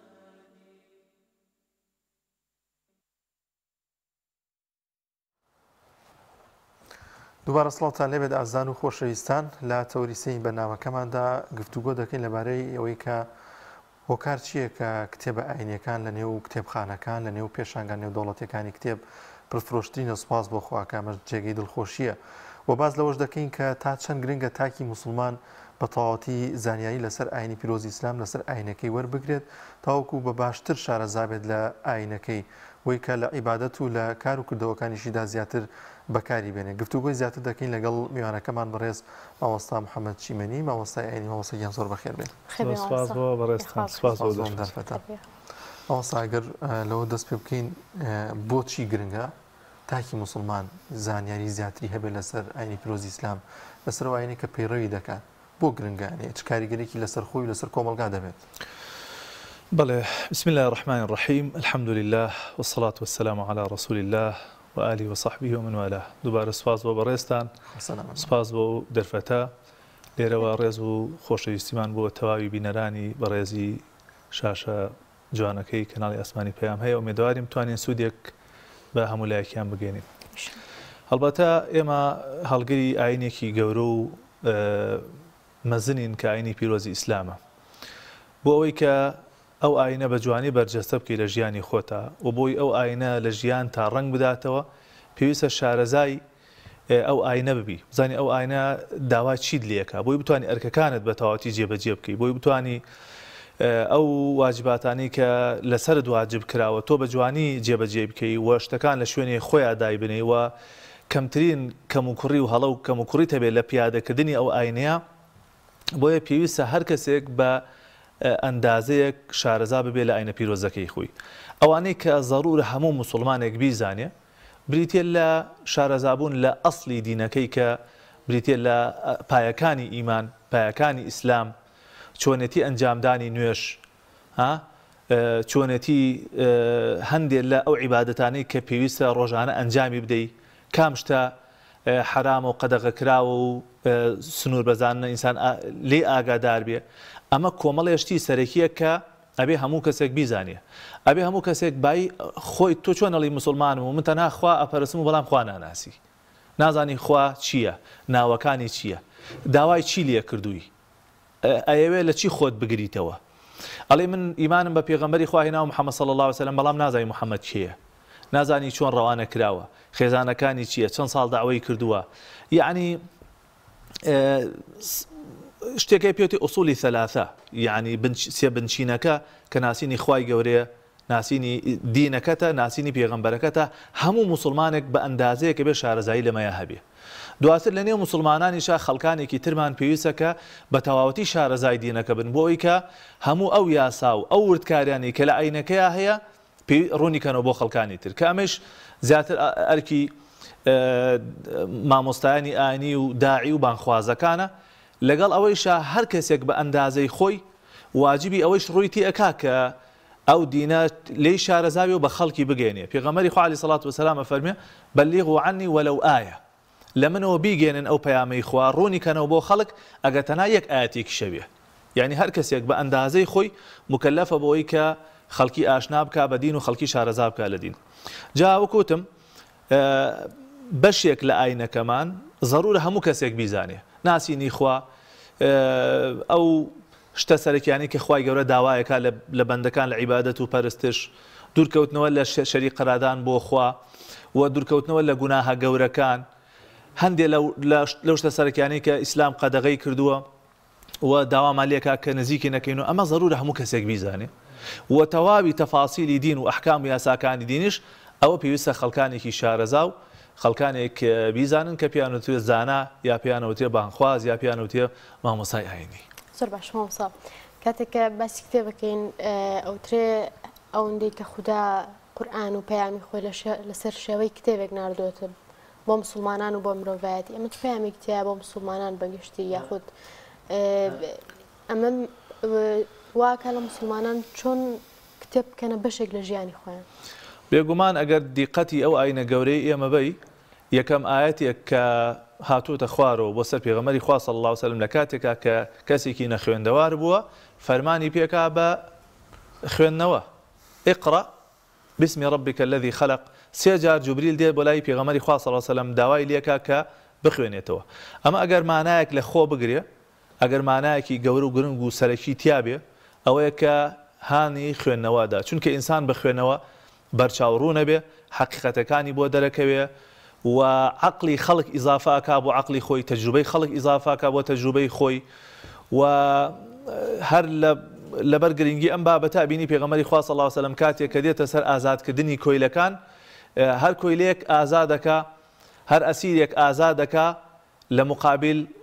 ئەوەی کە خوێنەواری فێری چەند مسلمانێک بکرێ ئەمە ئەگەر دلیل بێ لەسەر شتێک دلیل لەسەر گرنگی خوێندنەوە و گرنگیدان بە خوێندنەوە یان مەسەلەن هەر لەبارەی زانست و زانیاریەوە ئەبینی کە تاکە شتێک کە لە قورئانە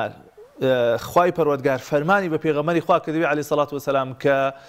داوای بکە لە خوا بریتی بۆ لە عیلم وەقل ڕەبی زیدنی علما پەروەردگارە هەمیشە عیلمم زیاد بکە یەکێ لە ڕێگا سەرەکیەکانی زیادبوونی زانست و زانیاری و ڕۆشنبیری بریتێ لە ئاشنابوون لەگەڵ کتێبە و هاوڕێتیکردنی کتێبە. زۆر باشە مامۆستا لەگەڵەوە ئەو هەموو پێشکەوتنی کە لە ئێستادا هەیە ئەو بیرەی ڕۆژ ئاواکە زۆرێک ئەیانێت تێکەڵی بکونی و کۆمەلگای کوردی بکەن بۆچی سپاس بۆخوا بیری ئیسلامی و بابەتە ئاینیەکان کتێبە ئاینیەکان لە هەموو پێشنگاکانە پرفرۆشتین ئەمە بۆچی دەگەڕێتەوە تاکی مسلمان بۆچی لەم سەردەمی ئێستاماندا سپاس بۆخوا گەنجان زیاتر ئەیانێ ئاشنا بن بە ئاینی پیرۆزی ئیسلام زیاتر ئەیانێ ئاینی ئیسلامیان خۆش بێت. بەڵێ سواز بۆ خوای گەورە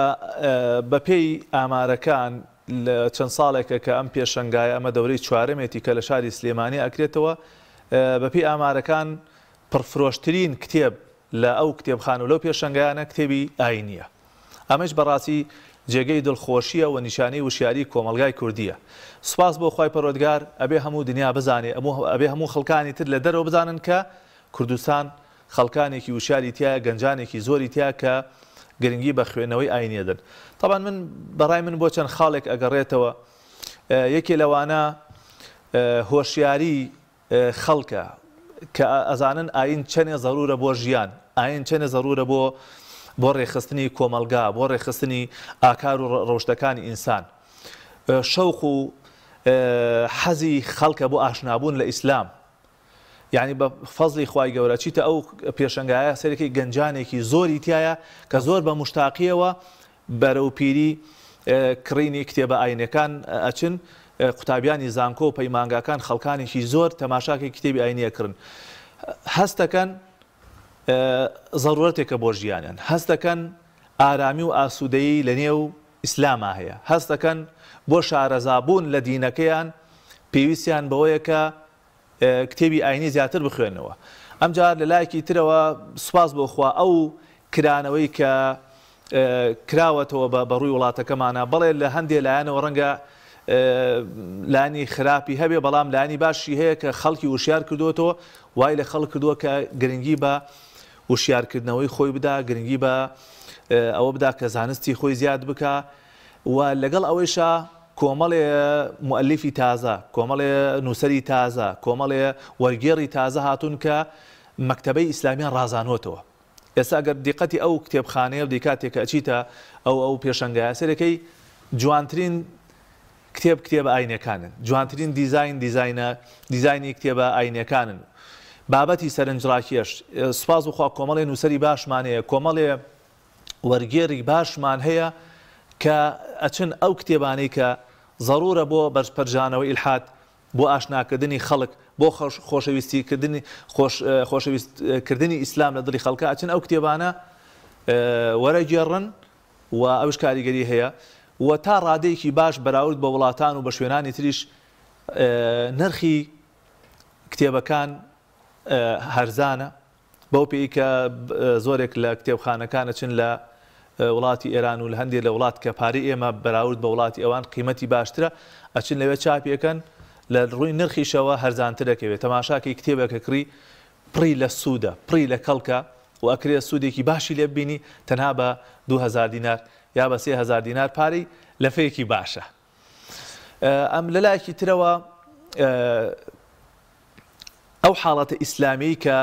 لە کوردستانە هەیە ئەو تەوژمە ئیسلامی کە لە کوردستانە هەیە ئەو سەحوەیە کە ئەلحەمدوللا خەڵکێکی زۆر وشیارە و ڕوو لە دینە ئەمە وای کردووە خۆشەویستیان بۆ کتێبی ئاینی و بۆ ئاشنابوون و شارەزایی زیاتر لە ئاین هەبێ ئێستا گەر بچیتە هەر چوار پارچەکەی تری کوردستان چ وڵاتان لە هیچ شوێنەکە نابینی ئەو ڕێژە گەنجە زۆرەی کە لە کوردستانە ڕویان لە مزگەوتە و ئەو خەڵکە دینداری کە ڕویان لە مزگەوتە بۆ ڕێژەیە و بۆ ئەندازێ نایبینی لە شوێنەکانی تر ئەمە وای کردووە کە خەڵک زیاتر تامان کە گەنجی دیندار زۆر بوو خوێنەری کتێبی زۆرە بێ و خەڵکی زیاتری زۆرە بێ بۆی کە ئاشنای دینەکەی بێ مامۆستا دوێنێ پێشکەشکارێکی کەناڵی بانگوازیەوە لێو بوو ئەنی ئاماژەی بۆ کرد دەیبینی پێیتا خوشکانێکی زۆری حیجاب مسلمانانێکی زۆر بەڕیشێکی جوانیان سەردانی ئەم پێشانگایە دەکەن ئەمانە بۆ خۆی پەیامێکیش نییە کە مسلمانان کە گەنجانی دیندار احتیمامیان بە بابەتە ئاینیەکان و ئاینەوە کتێب ئاینەکان بکرن ینی بوونی قەرباڵێکی زۆری نییە و پێشانگا کە خانمانێکی زۆر بە حیجاب و دێن و تەواوی کتێبخانە ئیسلامەکانیان پڕ کردووە ئەمە بۆ خۆی ئەو پەیامە ناگەنێت کە تاکی مسلمان دەیەوێت زیاتر ئاشنا بێت بە ئاینی پیرۆزی ئیسلام. بێگومان یەکێ لەو شتانی کە دڵی هەموو مسلمانێک خۆشەکە کاتێک کە ئەچێتە ئەو پێشەنگایە کۆمەڵی خوشک و برای گەنجی جوانی تازە پێگەیشتووە بینێ کە زۆر سوورن لەسەر پابندی بەدینەوە، زۆر سوورن لەسەر شارەزایی لە ئاین، باوەڕ کە ڕەنگە جوانترین دیاری ئەو بێ کە کتێبێکیان پێبەخشی ئەوەنە بەلایەنەوە گرنگە و لەگەڵ زۆر بوونی ئەم تەکنۆلۆژیایش کە بتوێنێتوێت تا ڕادەیەکی باش کاریگەری لەسەر خوێندنەوە کردووە، بەڵام گەنجانێکی زۆریشمان هەیە با بزانی کە ئێستش تامەزۆرەی خوێندنەوەن و خوێندنەوەیکی باشیان هەیە. لانی کەم بوونی کتێبخانە لە ماڵەوە نیشانەی ڕۆشنبیریە، نیشانەی ئەوەیە کە یعنی هەر ئەو کتێبخانە لە ماڵەوە بێ ڕۆژێک هەر ئەم کەسە تامەزۆری بۆ خوێنەوە بۆ دروستە بێ، ڕۆژێ هەر پێویستی پێبێ بخوێنێتەوە. یعنی ئەوە یەکێکە لە مەشهەدە جوانەکانی پێشەنگا کە ئەو هەموو گەنجە جوانەی تایە کە ئەمە نیشانەی ئەوە بێ کە ئینشاڵڵا جیلی داهاتوو باشتریشە بێ. ئێستا بەداخەوە چیتە هەندێ لە وڵات هەندێ لە شوێنەکان ئەچیتە مزگەوتەکان سێکەی تەنها چەند کەسێکی کەمی مەسەلەن پیری تایە، بەڵام سوپاس بەخوا ئێمە مزگەوتەکانمان زانکۆکان یعنی دیاردەی دیندارێتێکی زۆر ئەمەش بەڕاستی بۆ ئەو جوهدا ئەگەڕێتەوە کە هەموو لایەنەکان پێکەوە کردویانە. گوناحە ئەم چاکەیە بدرێ بە کەسێک و کەسێکی تری لێ فەرامۆژ بکرێ. هەموو ئەوانەی کە نووسیویانە، هەموو ئەوانەی کە داوایان کردووە، هەموو ئەوانەی کە کەناڵیان هەبووە شەو ڕۆژ مەسەلەن خزمەتی ئەو دینیان کردو و پەیامی خۆیان ڕوون کردوتەوە لە تەلەڤیزیۆنەکان، لە رادیۆکان، لە نووسراوەکان، لە خەڵکانی داعی، لە ڕۆڵی مامۆسایانی ئاینی، لە ڕۆڵی مامۆسایانی زانکۆ، لە سەنتەرەکانی فێرکردن و لە بەرکردنی قورئانی پیرۆست، لە ئەو خولانەی کە ئەکرێتەوە لە هاوینەیە، هەموو ئەمانە وای کردووە سوپاس بۆ خوا کاریگەرێکی باش لەسەر گەنجان دروست ببێ و خەڵکێکی تێگەیشتووی باش دروست ببێ کە پێم وایە هەر مسلمانێک ببینێ بێگومان پێی دڵخۆشە بێت. هەرچکە لە مۆسات پێش جەناب میوانێکمان هەبوو گەنجێک کە تەمەنی ئەو نەش نەبوو کتێبێکی سید قوتبی وەرگێڕاوە ئەو ئەمریکایی کە من بینیم. بەڵێ ئەمە نیشانەی ئەوەیە جێ دڵخۆشیە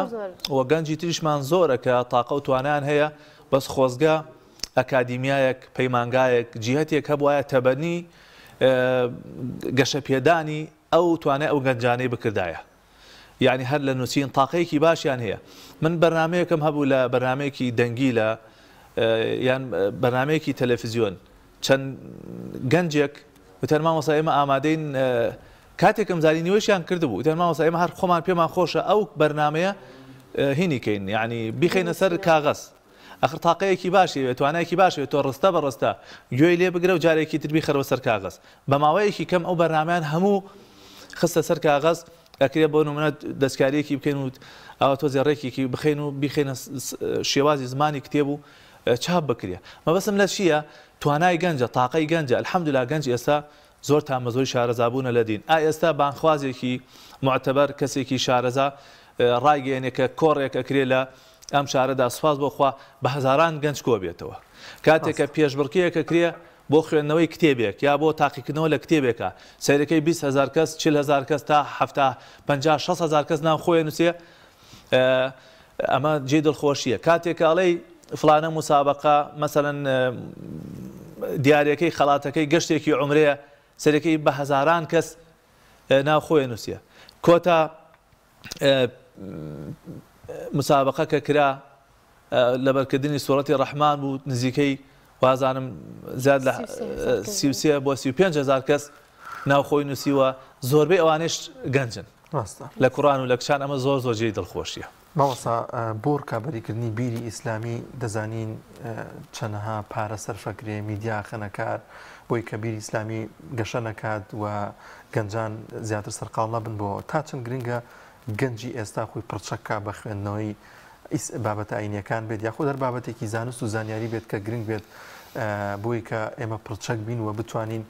هیچ بیرێکی دیکە جگە لە بیری ئیسلامی زاڵ نەبێت بەسەرماندا لە کۆمەلگادا. بەڵێ بێگومان بە درێژایی مێژوو و لە ئێستایشە لە بەرامبەر ئەو تێگەیشتنە ئیسلامی کە هەیە لە بەرامبەر ئەو لێشاوە گەنجە جوانی کە ڕویان کردوتە دین خەڵکانێکی ترش هەیە کە ئەیانەوێ گەنجان لا ڕێدا بەرن یان بیری ئیلحاد لە کۆمەلگایە پەرە پێ بدەن بە تایبەت لە زانکۆ پەیمانگاکان ئیشی زۆر لەسەر ئەکرێ خەڵک وا لێ بکەن کە بێدینی بکەن یا ظاهیرەی ئیلحادی تیادا بڕوێنن سوپاس بۆ خوا لە بەرامبەر ئەوەی کۆمەڵێک گەنجی چاک پێگەیشتون کە خۆیان شارەزاب کردووە لە بابەتەکانی فەلسەفە و ئیلحاد و ڕەدانەوە ئەو جۆرە کەسانە چەندێ ئەو هەجمەیە زۆر بێ لە بەرامبەریشە ئەوەندە زەڕورە بێ و پێویستە بێ لەسەر مسلمانان کە خۆیان شارەزا بکەن بە تایبەت لە چەند بوارێک لە باری ئیلحاد کە ئێستا ئیشی زۆر لەسەرەکرێ ئێستا زۆرتر بە عیلم و زانست محارەبەی مسلمانانەکرێ وەک لە چەک و کوشتن و بڕین و ئەوانە بە فکر لە ڕێگەی میدیاوە لە ڕێگەی خوێندنەوە لە ڕێگەی کتێبەوە لە ڕێگەی محازەراتەوە بۆیە ئێمەش لە بەرامبەر ئەوەیە پێویستمان بە شارەزاییە بۆ ئەوەی کە لە ڕێی عیلم و زانست و زانیاریەوە چەسپا بین دامەزراوە بین وەکو دارخورمایە کە هیچ بایەک نەیهەژێنێ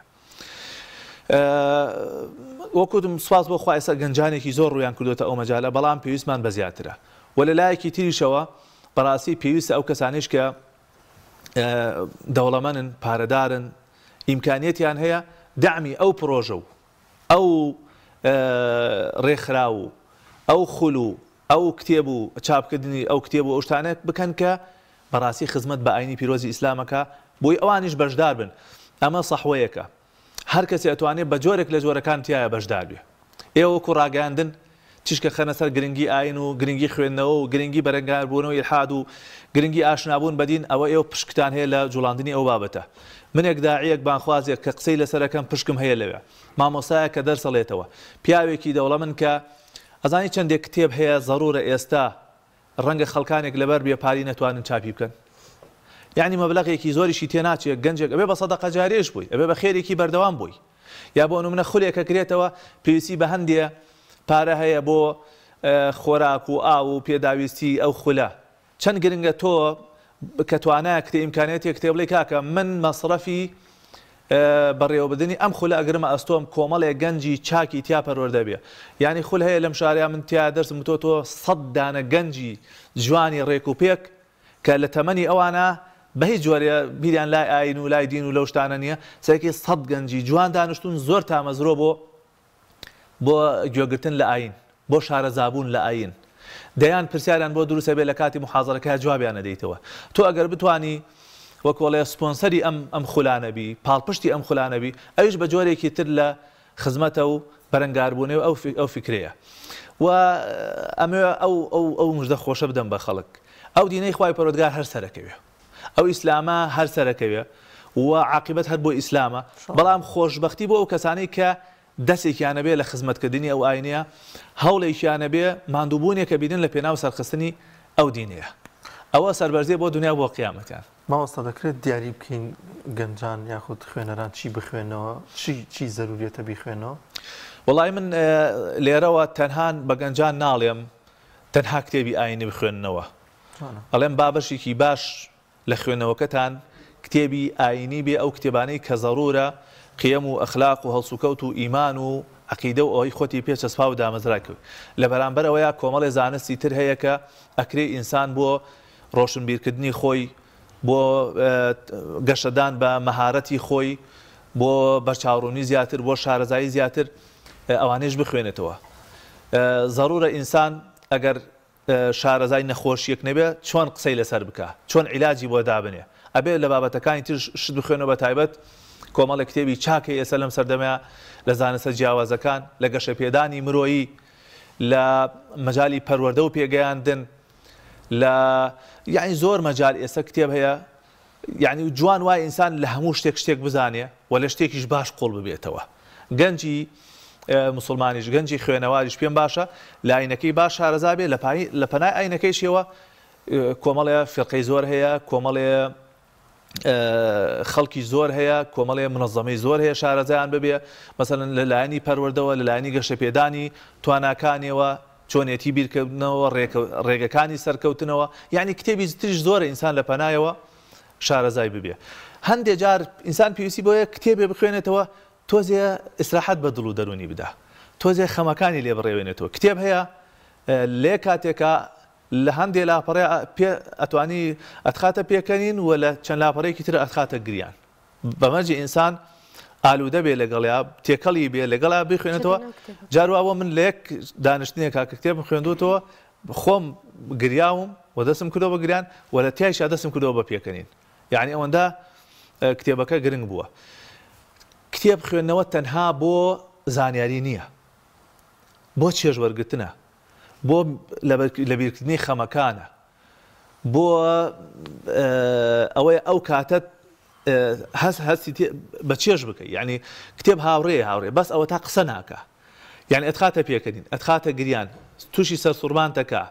خەم و خەفەت لێ دوورە خاتەوە خۆجاری وا هەندێک پێویستە کتێبێ بخین تۆ جاروار بەس بۆ زاخاوی مێشک لەبەرەوە زەڕورە مەکتەبەی گەنجی مسلمان هەموو ئەو بابەتانەی تیابێ طبعا ئەولەوێتیش بۆ خوێندنەوەی قورئان و هەروەها زانستە شەرعیەکان دەسەکان خۆش بێ مامۆستاییان بۆ ئومێدەی کە پرتوکە ئیسلامیەکان خوێنەریان زیاتر بێت و زۆر سپاسانەکەم بیریان زیاتر بێت زۆر سپاس ئاینی بەڵای عزیزان ئەمەندازەیە کۆتایی بەرنامەی ئەمڕۆمان بوو بە ئومێدەی ڕکە بابەتەکانمان جێگەسوود و ڕەزامەندیتان بێ ئێمە هەتا و کاتێک پێتانەگەینەوە بەخواتان دەسپێرین و خواتان بەخواتان دەسپێرین خواتانەکە